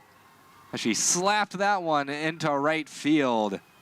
Faith Butler can only field it and watch Tagawa score. Tigers up 1-0 in the bottom of the first. And just like the earlier game, Trinity getting started off very, very well, getting a run early on, and it's something that Coach Whitnauer was talking about. This team needs to get started out early.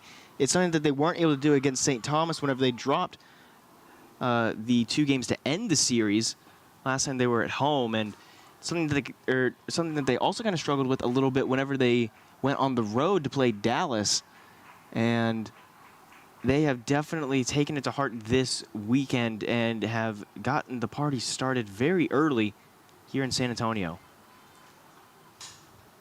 Ground ball fielded by King. Throw to first in time. So Josephine Colowine retired for out number 3. That'll end the first inning.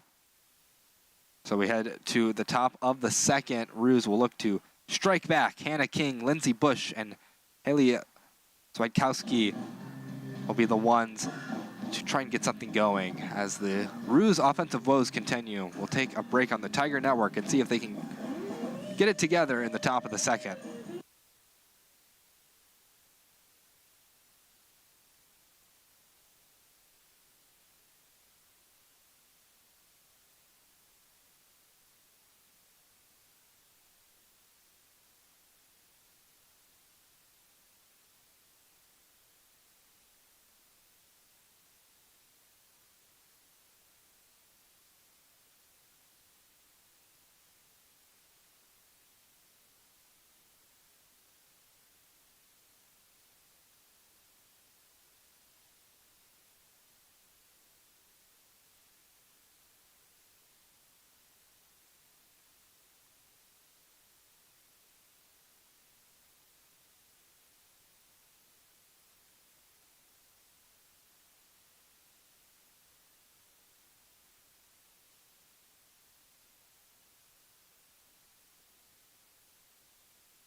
Welcome back to the Tiger Network. Leading off the top of the It is second still inning for Colowine College in at the third circle base, for the 16, Tigers. Hannah King. Hannah King for Austin College. Cleanup bat here in game 2.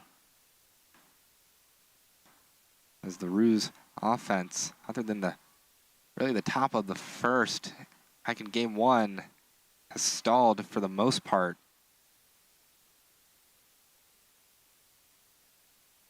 Pitch misses high for ball 1. King, junior out of Midlothian, Texas.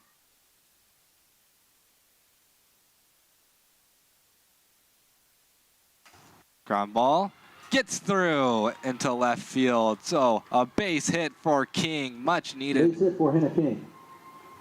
Just Batting right second, between designated Peyton player number Bowser and 10, Angela Lindsey Balt, so Bush. nothing you could do there. Just great placement by King. Something that Trinity was able to do very well in game number 1, just get the ball past the infielders, and Austin doing a little bit of their own right here. A very good start to this game, and hoping to do a bit more. Go to first and misses Tagawa. Runner will head over to third. As the throw from Colowine is a bit contested. Williams not at first base. Now, time called. A meeting in the circle amongst the players. And Tagawa, as good of a infielder that she is, doesn't quite have the length that Williams does. You can see one of the taller players on this Tigers lineup.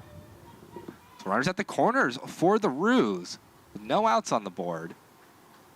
Haley Swiatkowski can look to avenge that game 1 loss by putting a run on the board for her Kangaroo squad. Colowine, see if she can stay calm in the circle.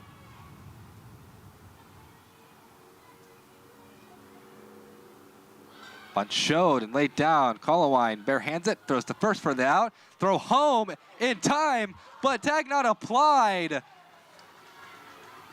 So runner will go to third. We'll take a look on the replay. It looked like the throw was in time from our position. We're going to see it here. Was the tag delivered? I'm not entirely sure if that leg got in time. But either way, a great job there by Austin to tie this game up here at 1-1. And the error really affecting Trinity there as the runner wouldn't have gotten a third otherwise. Ball 1 for Alexis Johnson. Can put her team in the lead. So Tigers may or may not have some gripes about that call at home. But Bush now at third. Big swing. Maybe a strike. It's a 1-1 count for Johnson. Bring in Bush with a sacrifice fly that's deep enough. Otoro does have a good arm out in left field.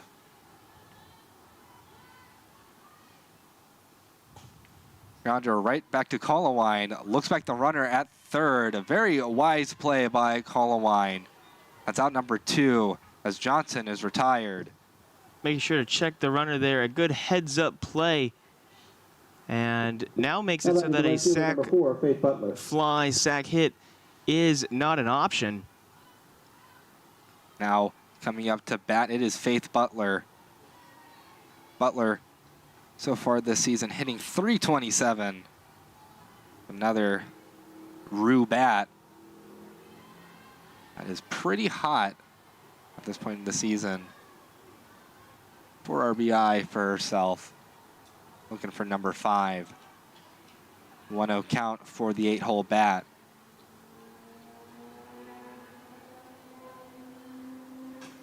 Ground ball, but foul. Just the outside of the right field line. So a 1-1 game so far. can see Tagawa playing in. Bowser's also playing in. Williams playing as far in as the other two. Swing and a miss. 1-2 count for Butler.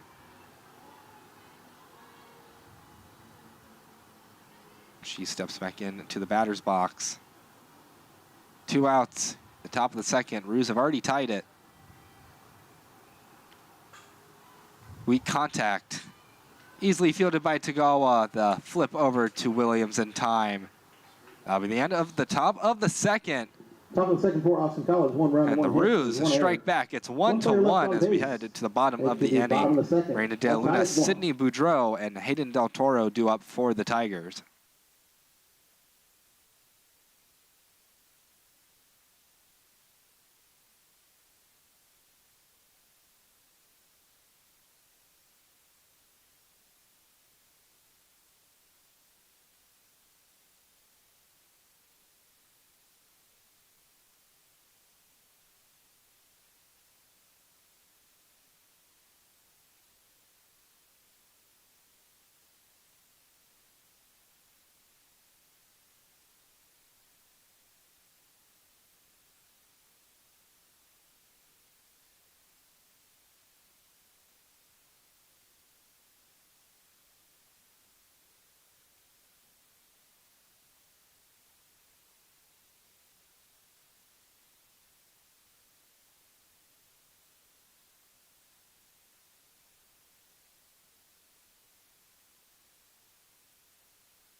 Here in San Antonio, Marina De La Luna will start things off in the bottom of the second.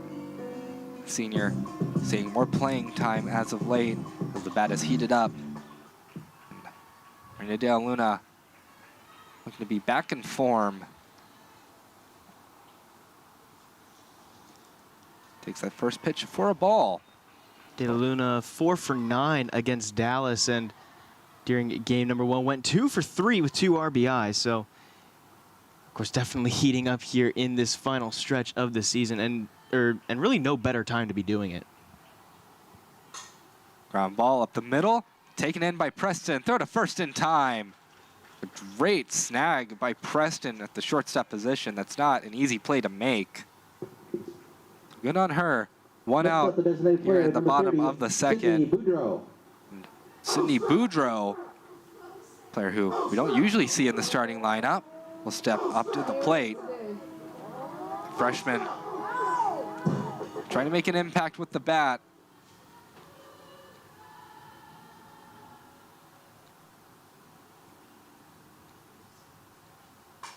Big swing over the glove of Preston.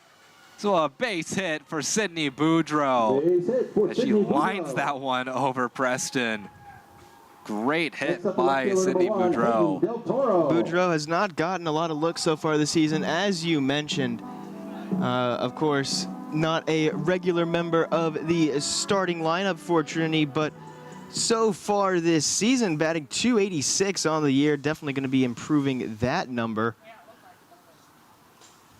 Del Toro pops that one out into shallow left, very shallow left, kind of on the border of the outfield infield turf. Catch made by Preston. Seeing a lot of action here in the bottom of the second. Next up, the shortstop, number 2. We go to Angela Baltzel. Sydney Boudreau still remains a base runner. Tigers electing not to pinch run for her.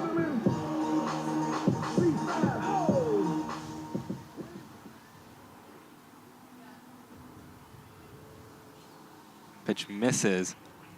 So ball 1. Tigers with 3 hits.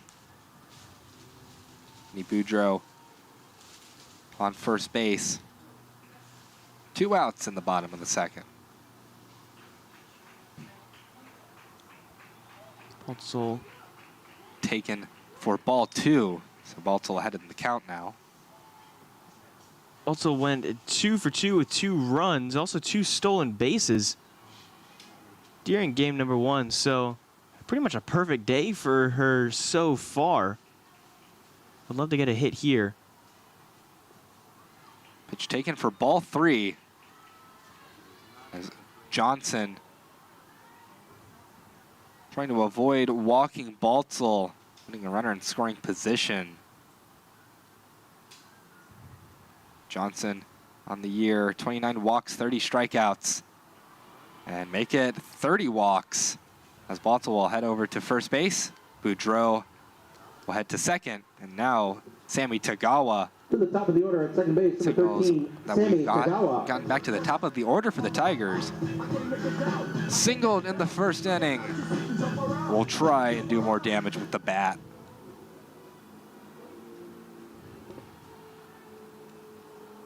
Pitch from Johnson. Misses for ball 1. So that is 5 straight balls for Alexis Johnson. She struggling to find the zone right now.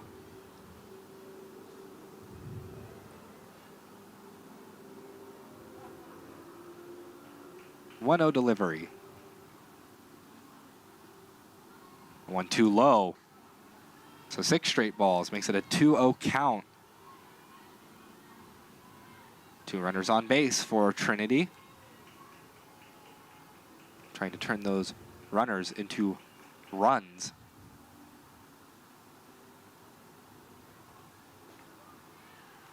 That one in there for a strike. So a 2-1 count for Tagawa as she still remains patient. Hasn't taken a swing in this plate appearance. Whenever we talked with Coach Wittenauer earlier on this season, she mentions that she loves, for Tagawa in particular, Ripped down the left field line. Tagawa absolutely loves to just kind of go a little bit later on in the count, not really swing until a lot later, and make sure to not only give herself but also all of her teammates an opportunity to see as many pitches as possible from the opponent. The 2-2 pitch. That one fouled off. So we'll have to reset the 2-2 count. Tagawa trying to feel the energy with Boudreau, the Sydney variety, on second base. And Baltzel on first. 2-2 pitch again. Ground ball off the third baseman. The dive to third base in time. So Roos get out of the jam.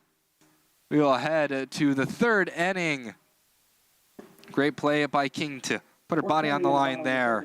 It is still 1-1 as we head to the top of the 3rd on the Tiger Network.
9-hole bat starts off the ruse here in the top of the 3rd.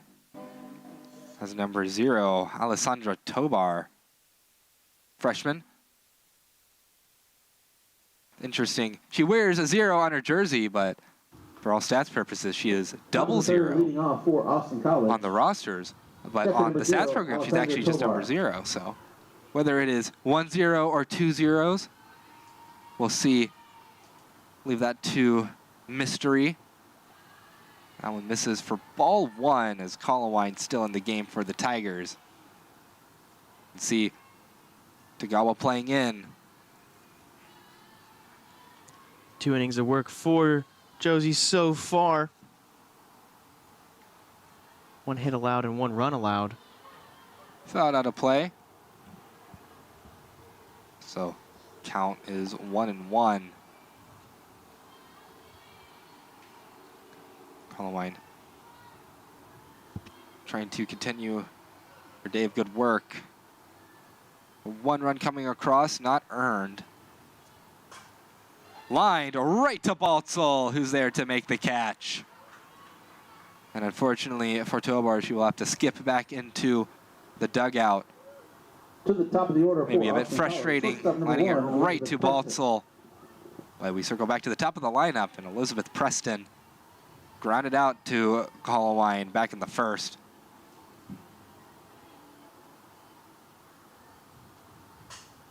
Ripped into right field, taken in by Della Luna. So 2 hard-hit balls just right at Tigers. 2 outs at the top of the third. Tori Fowler will try to have some better luck. This Trinity defense has been absolutely fantastic so far this game, so far this game. If you excuse the 1 error, it was just a fantastic performance in game number 1, and now here in particularly this inning, but just in game number 2 in general, they've done a great job of whenever the ball does fall. It's only fallen once, but whenever it does fall, making sure that it doesn't go for extras, and then on top of that, we contact to Bowser, throw to first in time. Doing exactly that. Quick inning for the Roos. We'll send it to the bottom of the third. Sydney Watson, Hannah Boudreau, and Jordan Williams due up for the Tigers. Take a short break on the Tiger Network as they get ready.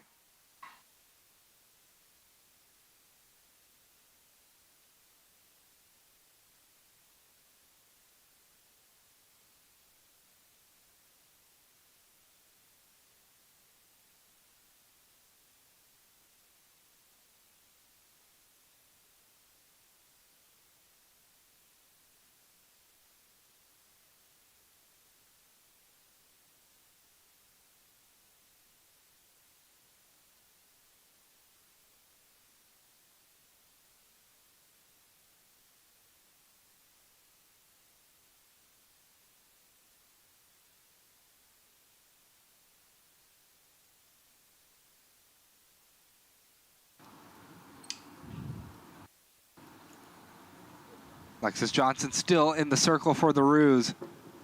No surprise there. She's been pitching a good game so far. Despite some batters getting on.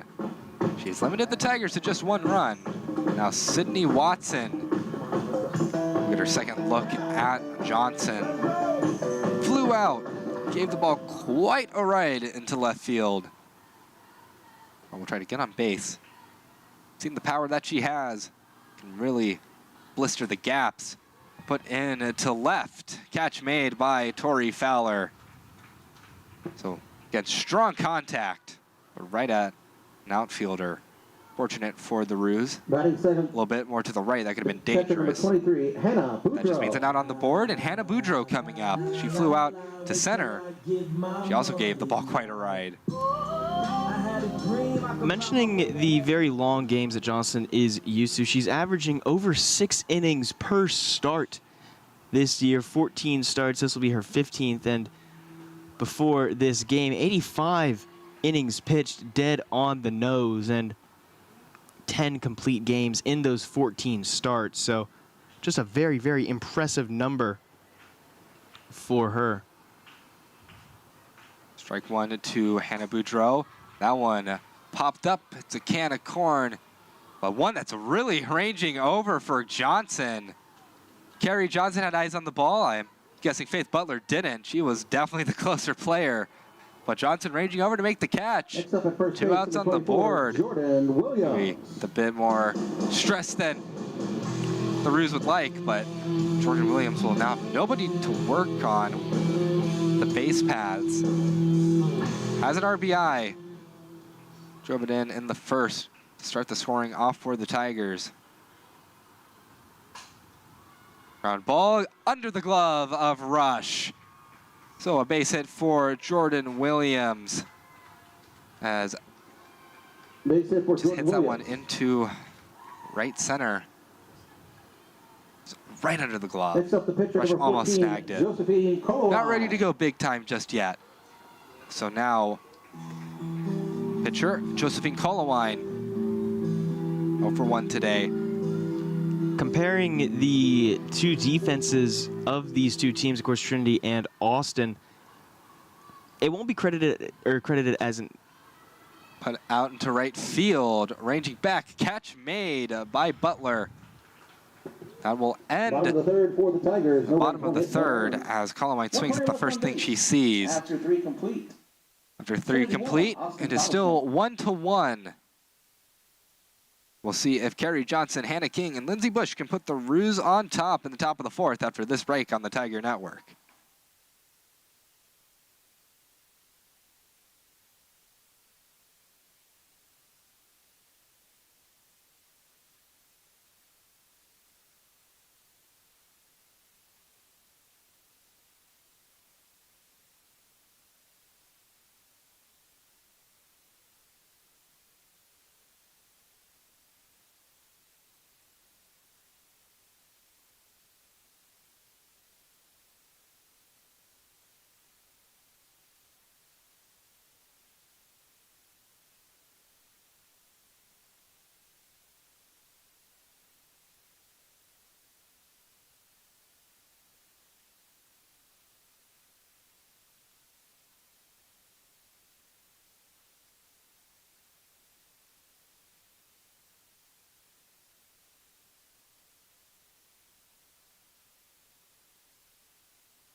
Now striding her way to the dish is Carrie Johnson. Fielder number 21, Carrie Johnson. Grounded out to Angela Baltzel at the shortstop position. Her first AB back in the top of the 1st inning. See how the senior fares this time. And a King on deck for the Roos. Lindsay Bush in the hole.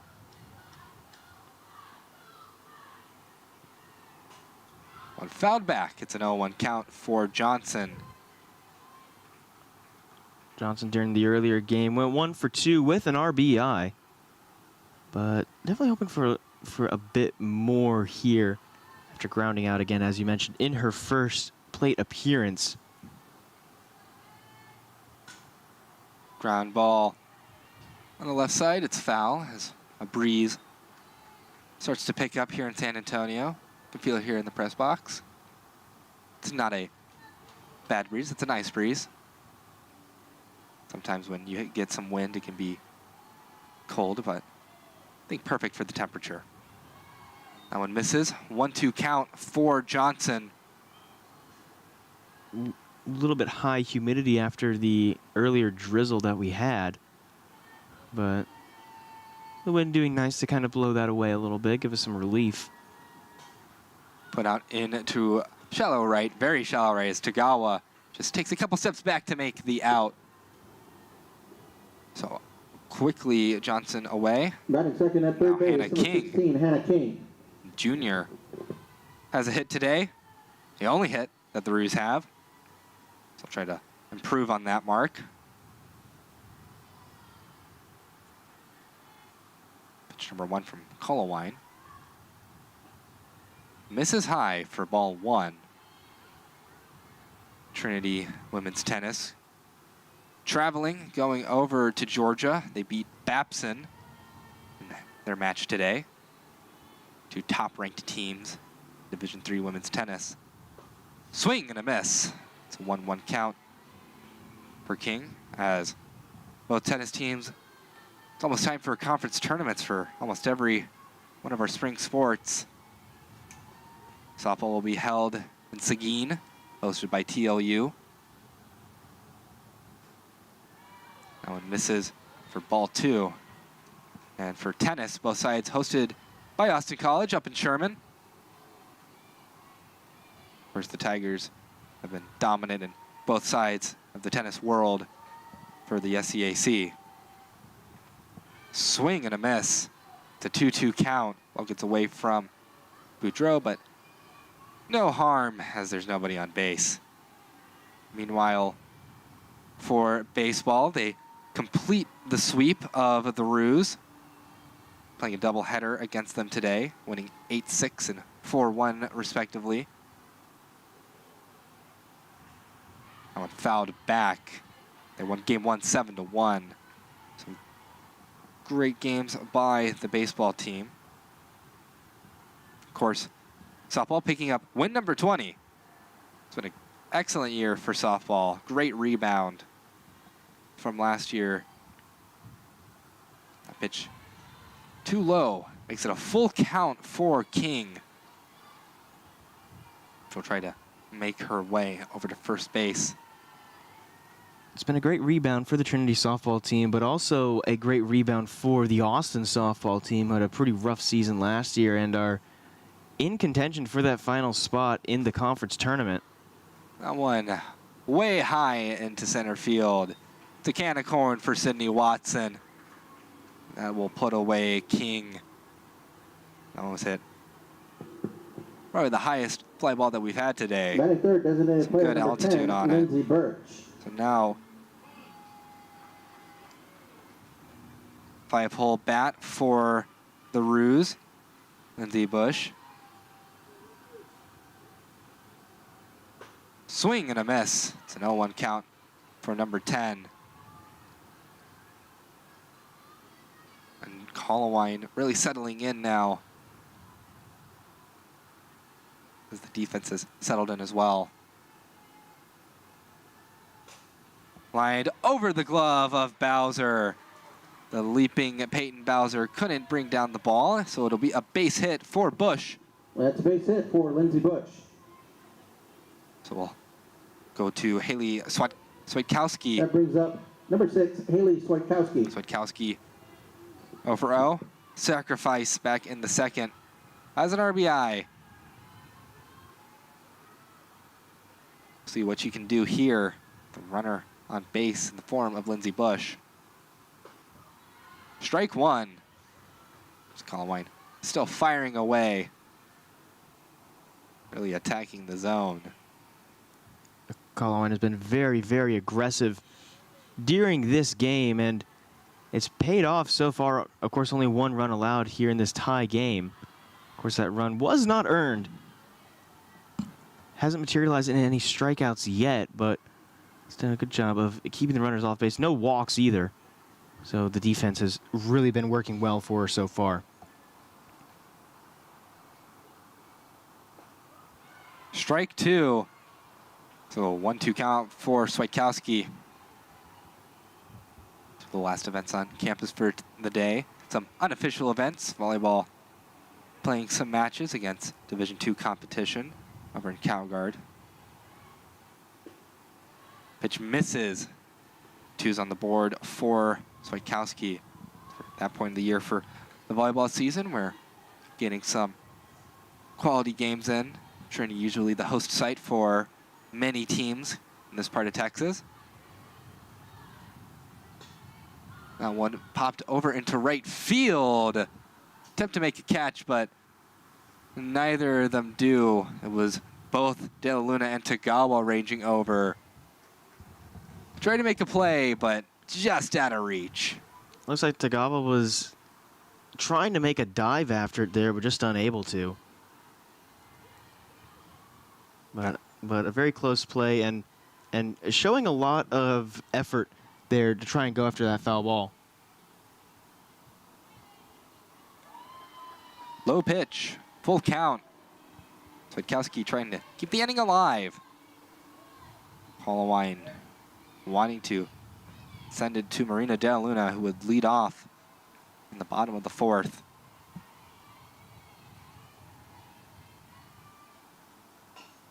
That one fouled off of herself. It's got a sting just a little bit. Swiatkowski walking it off. Never feels good to foul a ball off yourself, whether it's baseball or softball. Hurts all the same.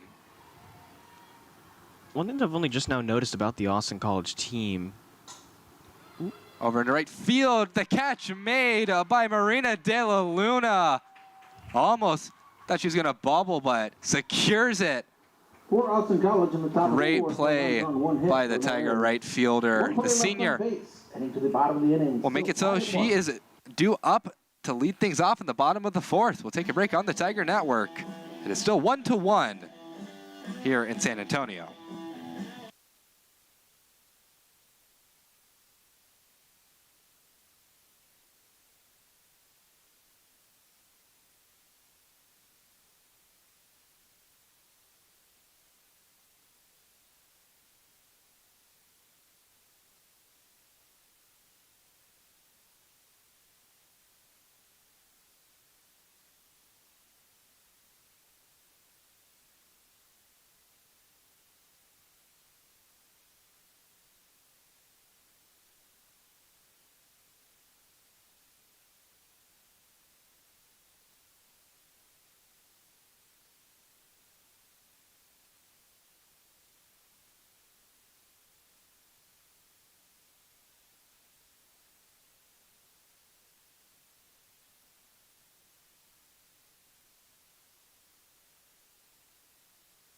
Almost underway in the bottom of the fourth, as the career leader for home runs for the program, Marina De La Luna, stepping up to the dish.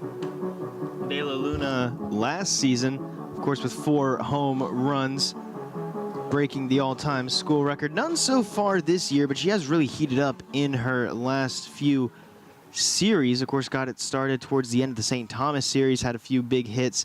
But against Dallas, again, 4 for 9. And earlier today, also had a pretty good performance, going 2 for 3. Strike one to De La Luna. The Tigers are certainly not surprised to see Johnson still in this game. She won't be pulled until the Tigers can score runs against her. And right now it's been hard to come by. That one in the turf before reaching home plate. It's a 1-1 count. One thing that I noticed about Austin College, and in which I tried to get out before, the amazing defensive play by De La Luna, was noticing that they don't go with the high socks. They got the ankle socks going, at least for this one. Pop fly in the left field, taken in by Fowler. For that can of corn. Go to Sydney Boudreau.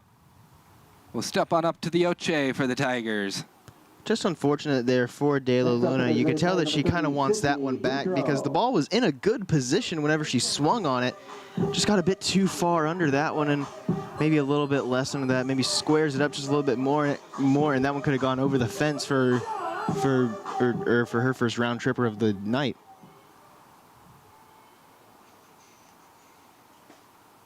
First pitch misses for ball 1. There's one out on the board here, bottom of the fourth. Much lower scoring game. Tigers put up a dozen hits in game 1, maybe a baker's dozen. Ground ball taken in by Preston, throw to first in time. 2 outs quickly.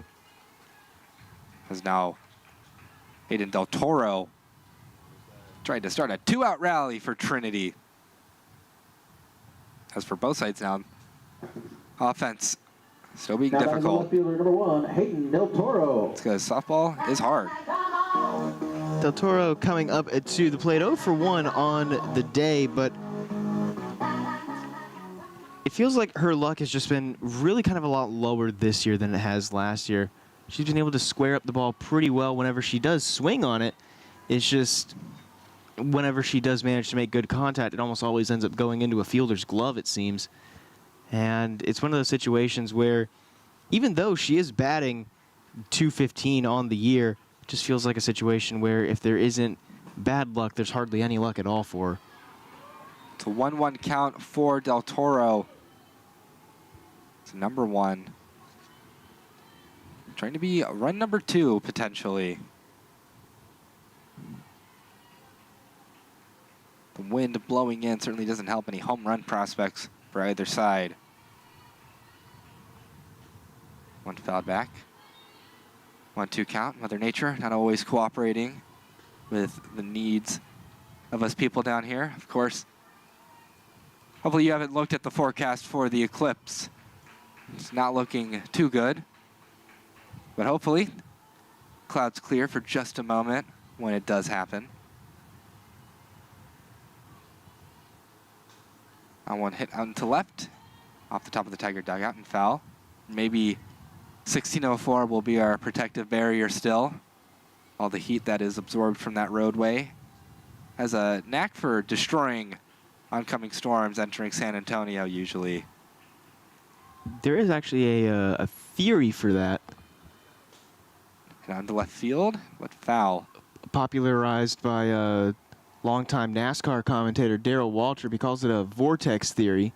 Essentially, all the heat from the cars continuing to circle around rises up, manages to block rain, and then as soon as a crash happens, as soon as debris gets on the track, and they need to slow it down for a caution, the rain instantly hits.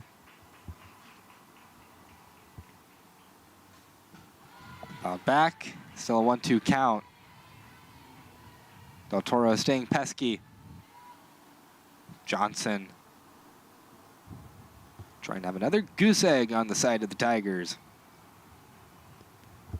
I'm sure that it wouldn't be too hard to convince some people to drive up and down 281, maybe create a little heat shield for Trinity.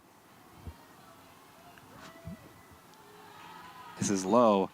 2's on the board for Hayden Del Toro.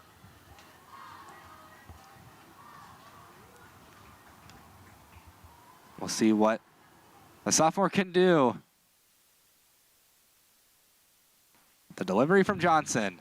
Fouled off. So we'll have to do it one more time. Del Toro has really done a good job of extending her at-bats, as she has 10 walks on the season, but also 16 strikeouts, hoping to avoid number 17 here and get walk number 11 or get a base hit. And off the third baseman, throw to first is in time. So careens off of Rush.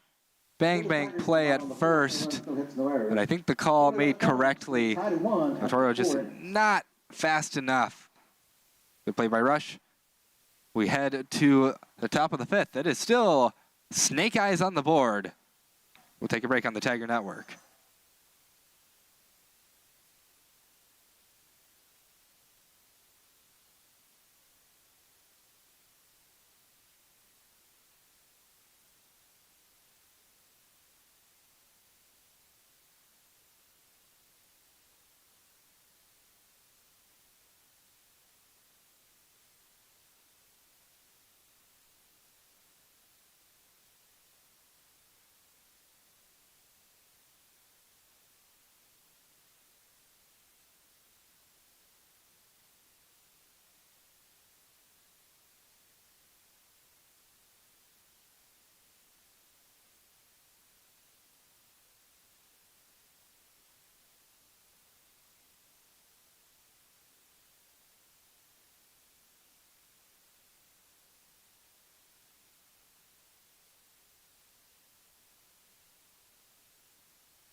It is Alexis Johnson to start things off for the Roos. Here at the top of the fifth. The pitcher, number 55, Alexis Colowine still dueling with Johnson. Now gets a chance for a pitcher versus pitcher showdown. Sun is set here in San Antonio. That one hard foul off of the Austin College dugout netting. A 1 count for her. You can hear the that way chants from the Austin dugout, trying not to get a foul ball sent their way again. Heard some kind of gas and some shouts whenever that ball ricocheted off of the dugout netting. Pitch misses for ball 1. Johnson. Take a check practice swing before heading back into the batter's box.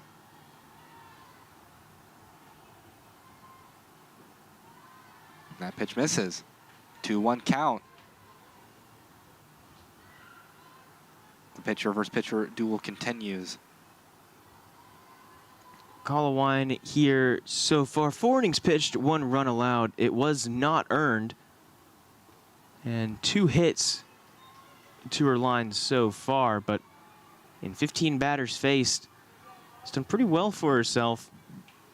Just needing some run support from the Trinity offense here, who've kind of gone a little bit cold after a pretty hot start. Ground ball taken in by Baltzel. Throw to first in time. So a way to get out of the 3-1 count as Colawine continues to draw weak contact from these Rue bats. Batting second to right Now, fielder number 4, Faith Faith Butler. Butler. Lefty in the box now. Tagawa playing in.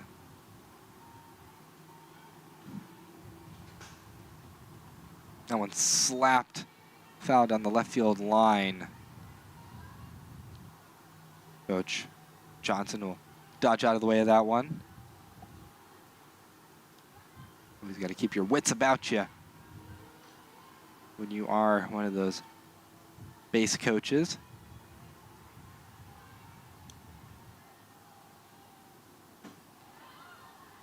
Check the swing, and his ball 1. So 1's on the board for Butler. As Boudreaux getting the signal.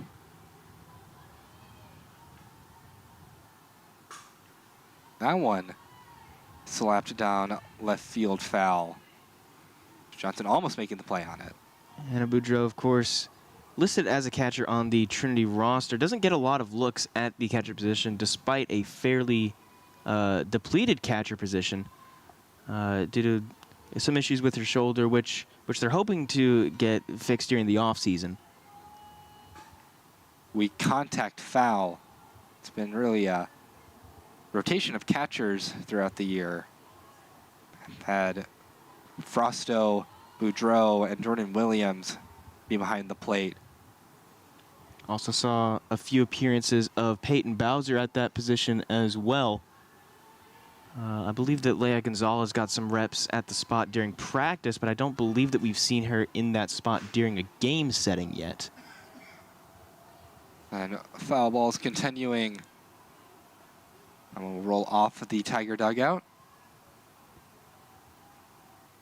See who goes to collect that one, but either way, Colawine still in a 1-2 count duel with Butler. The pitch. Contact taken in by Baltzel. Throw to first in time. Some routine plays for the Tigers. Makes it so it's 2 outs on the board. Now the 9-hole bat. Next up for Austin College, the For catcher, zero, number 0, Alessandra Tobar. Tobar. Utility player. He's also a catcher. Tobar, the freshman out of Los Fresnos, Texas.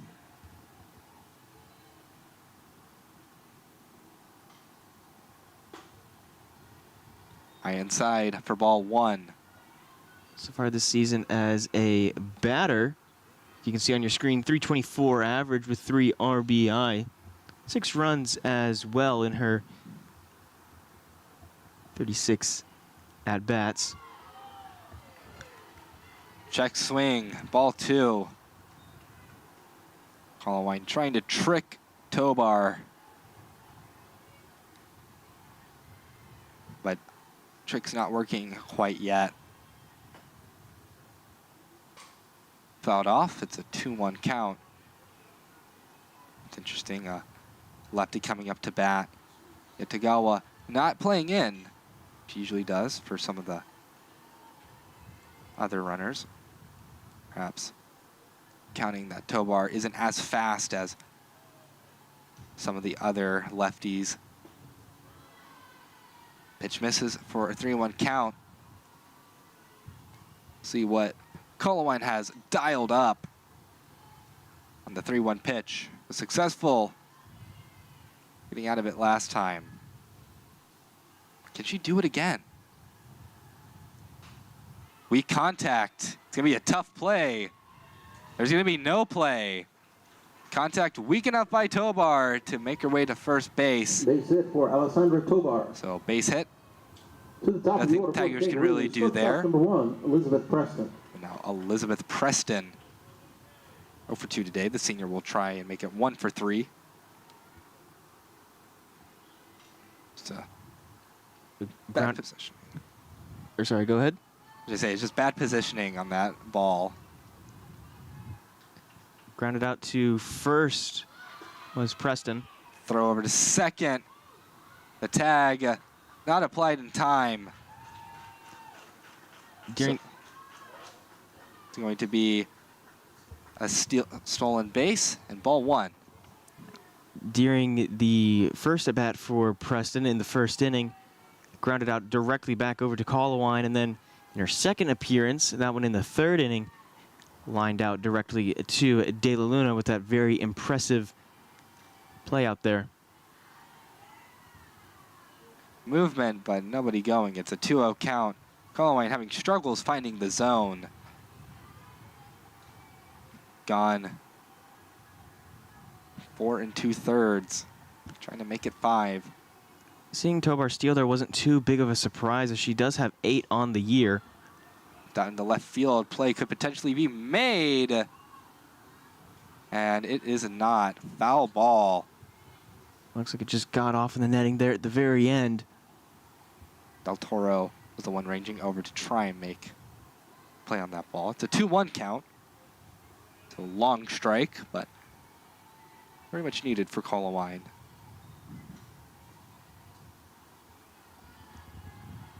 Playing softball under the lights here in San Antonio.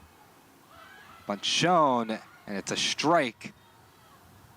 Tobar will act like she's going to go to third, but she won't. Step back to second base. Just a reminder, this is game number 2 of 3 of this series. Game number 3 going to be tomorrow at noon. 2's on the board for Elizabeth Preston. It's popped up into center field. Watson makes the easy play. So Canicorn will end the top of the 5th. To the bottom of the 5th inning. It is still 1-all. Still tied at 1.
For the Trinity Tigers, this shortstop number To lead 2, things off for the Tigers in the bottom of the 5th inning, it is Angela Baltzel.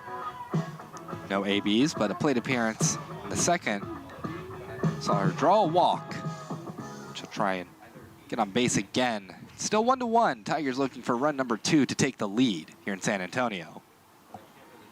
So far has not gotten out, as she went 2 for 2 during game number 1, and then of course 0 for 0 so far with that walk. Looking at the rest of the conference here, a few very good games. TLU absolutely blowing the brakes out of Shriner in their first 2 games of the series, winning 11-1. Fouled back, 0-2 count for Baltzel. TLU defeating Schreiner 11-1 and 11-2, both of those games ending in 5 innings. Centenary wrapped up a 3-game series against Southwestern, with Centenary winning, with Southwestern winning the series overall. Grounder taken in by Preston, throw to first in time. Easy enough play for the Roos. 1 out on the board in the bottom of the 5th. We head over to Sammy Tagawa, back at the top of the lineup for the Tigers. Second base, number 13, Sammy Tagawa. University of Dallas and St. Thomas also went up against each other today in 2 games. Dallas losing game number 1, 8-0 against the Celts, and then St. Thomas winning 6-2 over Dallas in game number 2. Both of those, game 1 was final in 5. Game 2 went the full 7. Tagawa takes ball 1. Nothing strange for her. Johnson nearly through 5 innings of work. That one misses for ball 2. Johnson will pace around the circle for a moment, collect herself, get some more grip.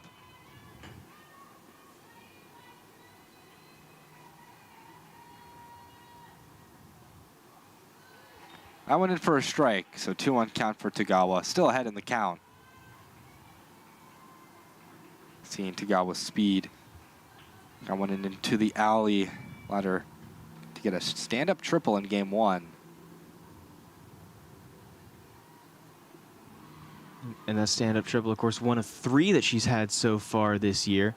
The only other player on this team with a triple is Angela Baltzel, who has 1. So despite this team really prioritizing speed, particularly on the base paths, triples have been kind of hard to come by. Of course, arguably the hardest category to get any sort of movement in.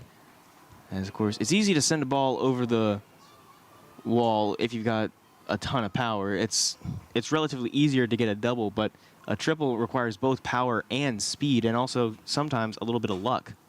Rip down the left field line, it's fair. Tagawa will head over to second base. Ball's in the corner, but she will be content with a double. Double for Sammy Tagawa. Right down the left field line. A great piece of work by Tagawa. As now Tigers have a runner in scoring position in the bottom of the 5th. Looks like there'll be a meeting in the circle. Which Johnson talking with the home plate umpire. Double number 5 on the season for Tagawa so far. And of course we know what she can do whenever she walks. Did not get a ton of walks against Dallas in the 3-game series, only 2 walks, and it kind of slowed her down a little bit on that overall career number pace. Still, however, 32 walks over the course of her career here at Trinity. Of course, her career being this season, as she is just a freshman, so expecting that next year we will be calling out her name as breaking the all-time walks record at Trinity over Jordan Williams. Sydney Watson has flown out to left twice today. Takes pitch number 1 for ball 1. Gets someone into the gap to score Tagawa, whose speed certainly would bring her home if the ball were to end up in the outfield. In the gaps, at least. Base hit might not send her home. Put out into right field. See if Tagawa tags up. She will. Throw to third will not be in time. Tagawa slides in safe. Tigers have a runner on third. No sacrifice opportunity. But Hannah Boudreau, 0 for 2 today, trying to make her first hit of game 2 very impactful, as would give the Tigers the lead.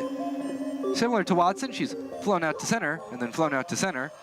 So 2 F8s in the scorebook. Johnson facing pressure from Tagawa on third. Grounder gets through in left field. Tagawa will come in to score. Boudreau gives the Tigers the lead with an RBI single. It is 2-1 Trinity here in the bottom of the 5th. And Abudro led the team in terms of RBIs coming into this game. She had 24 on the season, make it 25 now, as that is another one on the year, extending her lead very handily. Believe that second place is at 18 by who else? Samantha Tagawa, the person who just ran that run in. So an 0-1 count for Jordan Williams, senior 2 for 2 in game 2. Gets to work with the base runner. 2 singles is Williams' day. She takes ball 1. 2 outs on the board for the Tigers, trying to continue the 2-out rally.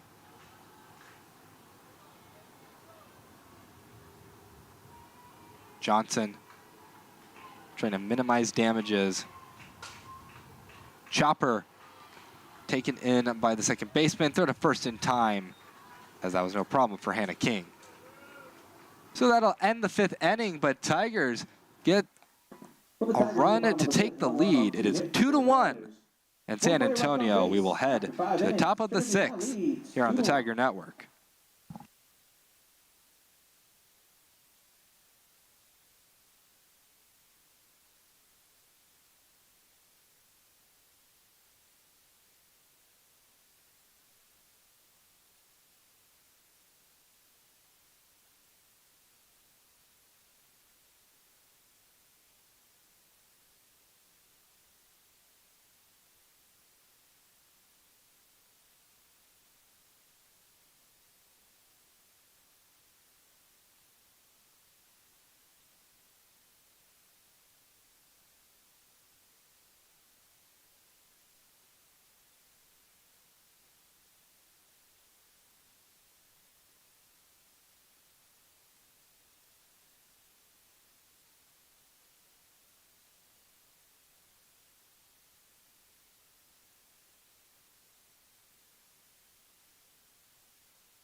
Almost underway in the 6th inning. Tori Fowler starts things off for the Roos. 0 for 2 today. So see that 356 average. Capable bat. A lot of these Roos bats are. It's just been difficult times hitting Josephine Colowine. A lot of players on this Austin College team batting over 300, as you mentioned. Of course, Kiersey Hemby, the big one who is currently not in. Weak contact, but foul down the third base line. Hemby batting .397 on the year and has not appeared, so we'll definitely have to make sure to ask Coach Johnson about that before the game tomorrow. But overall, it's a team that loves to hit and for some reason just hasn't been able to here today. When fouled off, quickly in an 0-2 hole is Fowler. One foul, weak contact, the other pretty strong contact. See what the Farmer's Almanac reads this time.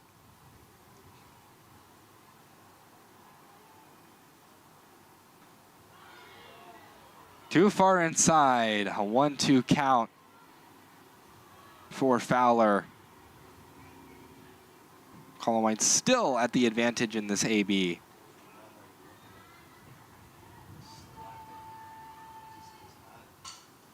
Slapped weakly over to Tagawa. First out, easy enough for the Tigers. One on the board at the top of the 6th. Carrie Johnson will step on up to the dish. Batting second, center fielder number 21, Carrie Johnson. After that earlier error, this Trinity defense has really stepped up. I think that circle meeting that they had following the error has been enough to kind of refocus them, and they've done a great job here of not really letting it affect them, because it's something that we saw a lot against St. Thomas. One mistake occurs and then the team just kind of spirals out of control. But despite the earlier mistake, Trinity managed to hold the Roos to 1, continued to perform well, and they are still performing well defensively to keep this a one-run game. That one, a strike.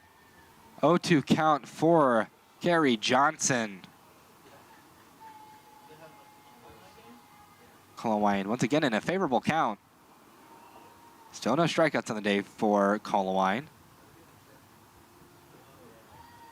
She will still be missing one. It's a 1-2 count. Also no walks issued by Colowine. So she has been allowing the Roos to put balls in play, trusting her defense behind her to make the plays. And one fouled back. Still a 1-2 count as the battle between Josephine Colowine and Carrie Johnson continues. Boudreau and Colowine still the battery here for this one. Boudreau was the designated player in game number 1, now the catcher here today, or here in game number 2. We contact up the middle. It'll get through for a base hit.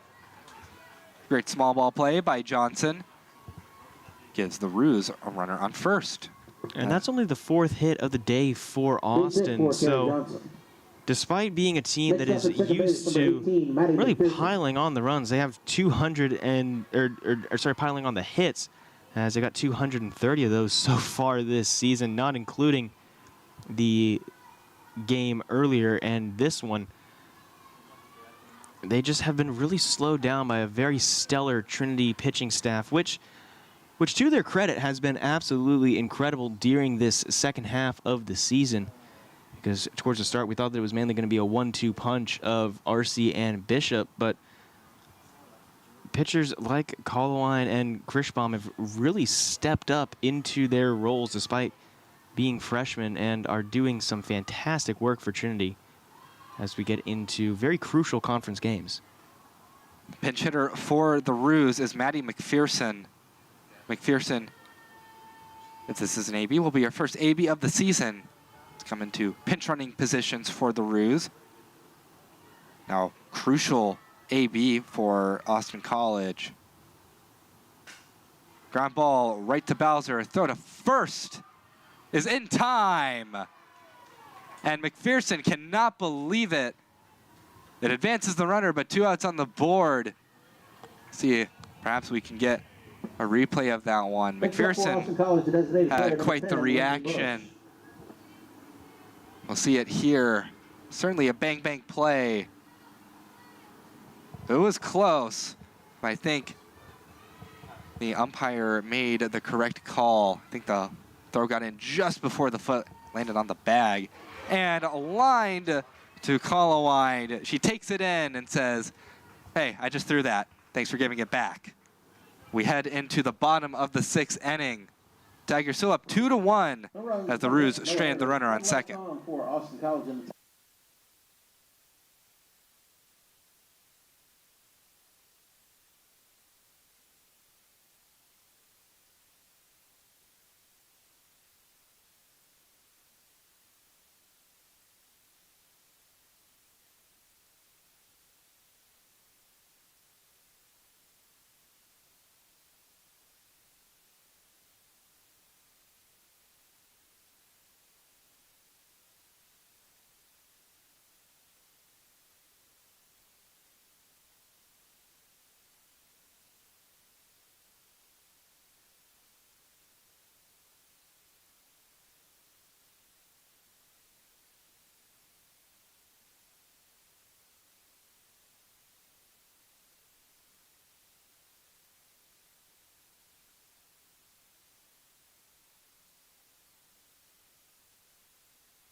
Back in San Antonio, it is Josephine Colowine looking for hit number 1 on the day. Grounded out and flown out. And both of her ABs to make her 0 for 2 today. The pitcher versus pitcher matchup back on the menu yet again.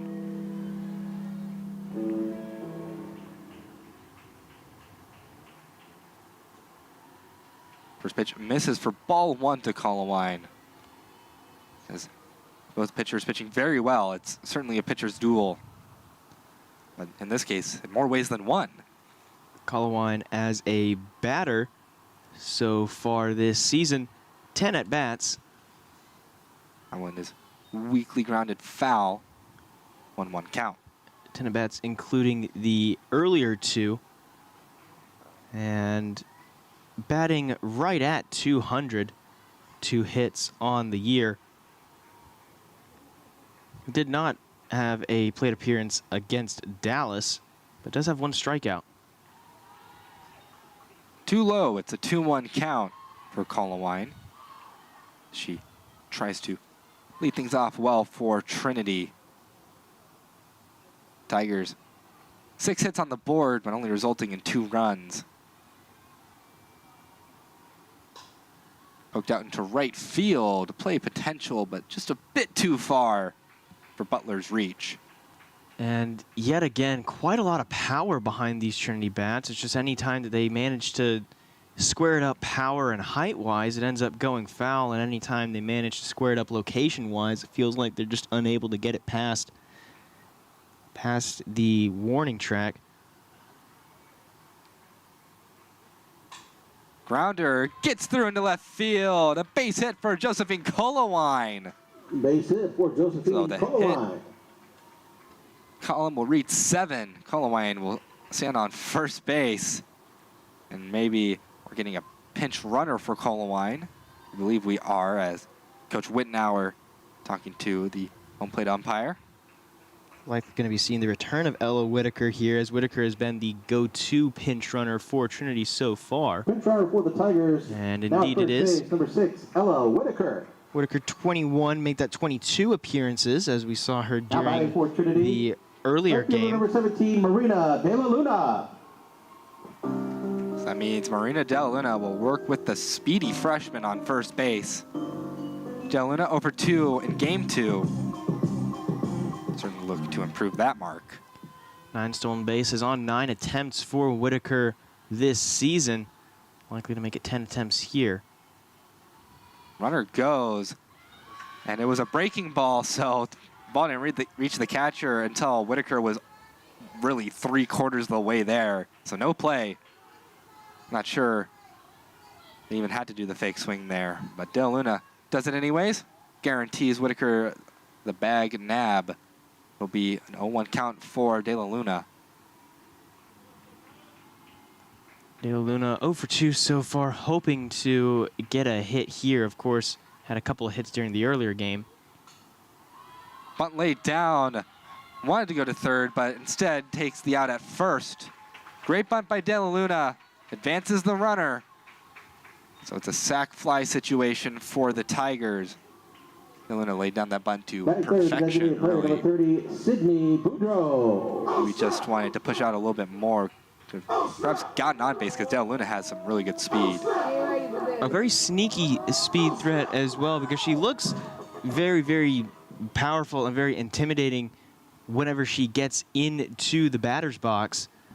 But whenever you stand up next to her, kind of a little bit surprised to see that she's just about the same height as us. Lined into right field, and the play not made by Butler. Whitaker will come in to score as Boudreau ripped that one into right field. Butler had the glove on it, but just a bit too hot to handle. So Sydney Boudreau will have an RBI to her season total, as it is now 3-1. Some helpful insurance for the Tigers. RBI number 5 for Sydney Boudreau on the day, and as she goes 2 for 3. For Trinity, now running at first base, number 27. And Jordan we're going to get a Arce. substitution as Jordan Arce gets her name called out once again. Was the starting pitcher in game number 1, and we know that she's a pretty big speed threat, as coming into this series had 16 stolen bases on 16 attempts.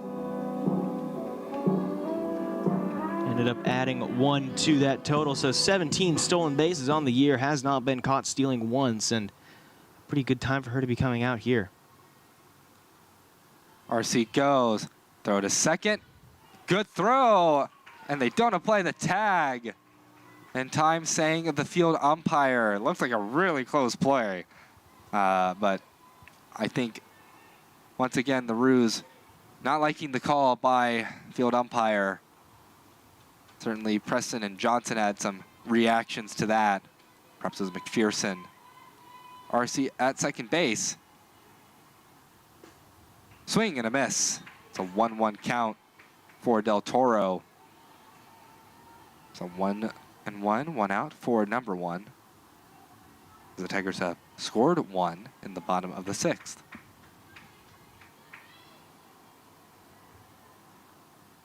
The delivery from Johnson. Grounded to the left, foul. So 1-2 count for Del Toro. Try to make use of RC on second base. Del Toro has struggled in this game so far. Of course, as you mentioned, 0-2 so far today, but went 2 for 3 in game number 1 with a run. Also had an RBI off of a double. And also had a stolen base. Swing and a miss. So Johnson collects strikeout number 1 in the form of Hayden Del Toro. And very much needed. 2 outs on the board now at the bottom of the 6th. But Angela Baltzel, 0 for 1 today, certainly has the potential to put one in the gap, bring RC in. We'll see how Johnson handles her. It was very smart pitching there by Johnson, the junior. And RC tried to go for third and was thrown out very easily. That'll end the 6th inning. We head to the top of the 7th. Due up, Haley Swiatkowski, Alexis Johnson, and Faith Butler are the ones that are due up. We will take a break on the Tiger Network as we head to the top of the 7th.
Three outs separates the Tigers from a series win.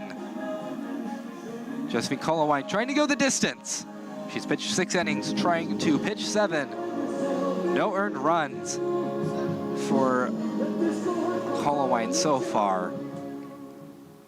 She'll try to not have any. And I think immediately, right off the bat, we're getting a pinch hitter for the Roos.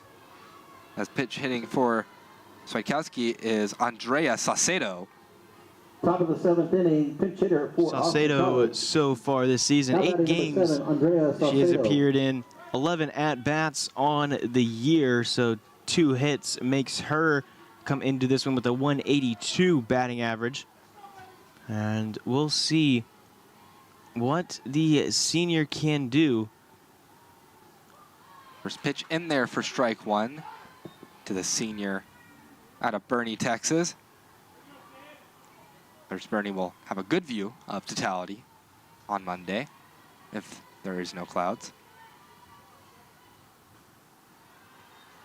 Next pitch misses for ball 1, so a 1-1 count for Saucedo.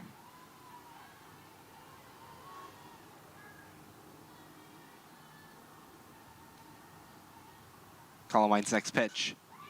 On to right field, catch made by Della Luna. That's another great flash of the leather from the senior in right field. She's had a couple of those so far here tonight, and looked like it was almost a bit dangerous, maybe risking a collision there with Tagawa, but able to do a fantastic job. And a quick first out to this top of the 7th inning. Alexis Johnson fouls that one off. Makes it a 0-1 count. 0 for 2 today. Grounded to Colowine and grounded to Baltzl over at short. And Alexis Johnson, junior out of Humboldt, Texas, trying to get something going. She's pitched well, giving up 3 runs. Fouled back, 0-2 count for Johnson. It is Faith Butler on deck for the Roos. Colowine. No strikeouts, no walks issued. Just been some weak contact all game long. That one too high. 1-2 count. It's almost a little surprising that there's been no strikeouts for Colowine because she's been in some really good counts. Been in several 0-2 counts, but just can't seem to finish them off completely at the plate. Pitch misses low, 2-2 count for Alexis Johnson. Johnson so far 0 for 2 today, has grounded out first to Colowine and then grounded out to Baltzl. Swing and a miss. There's the strikeout she needs. Add a K to Josephine Colowine's day. Last out potentially coming up for the Roos as Faith Butler, 0 for 2 today. The sophomore will try and keep the game going. Tagawa playing in as the sophomore out of Crum, Texas. Takes the first pitch for a strike. 0-1 count for Butler. See what Colowine does here to try and finish things off. Ground ball taken in by Baltzl. Throw to first in time. A series win for the Trinity Tigers as they take game 2, 3-1 off of an excellent performance by Colowine. Absolutely fantastic performance by Colowine. And after the offensive explosion that we saw in game number 1, this was a defensive battle.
Justin Parker doing everything to make all these sporting events happen, putting in so much effort. Josh Matrigama back in the control room, making sure that this stream is still up and running. Caleb Reed joining me, offering fantastic insight throughout both of these games. Reed Rosales, we hope to see you tomorrow for Game 3 at 12 o'clock. You won't want to miss it. And congratulations to Coach Wittenauer for win number 100 in Game 1, 101 here in Game 2. Very big achievement for the Tigers as they increase their record to 21-9. They'll go for win 22 tomorrow.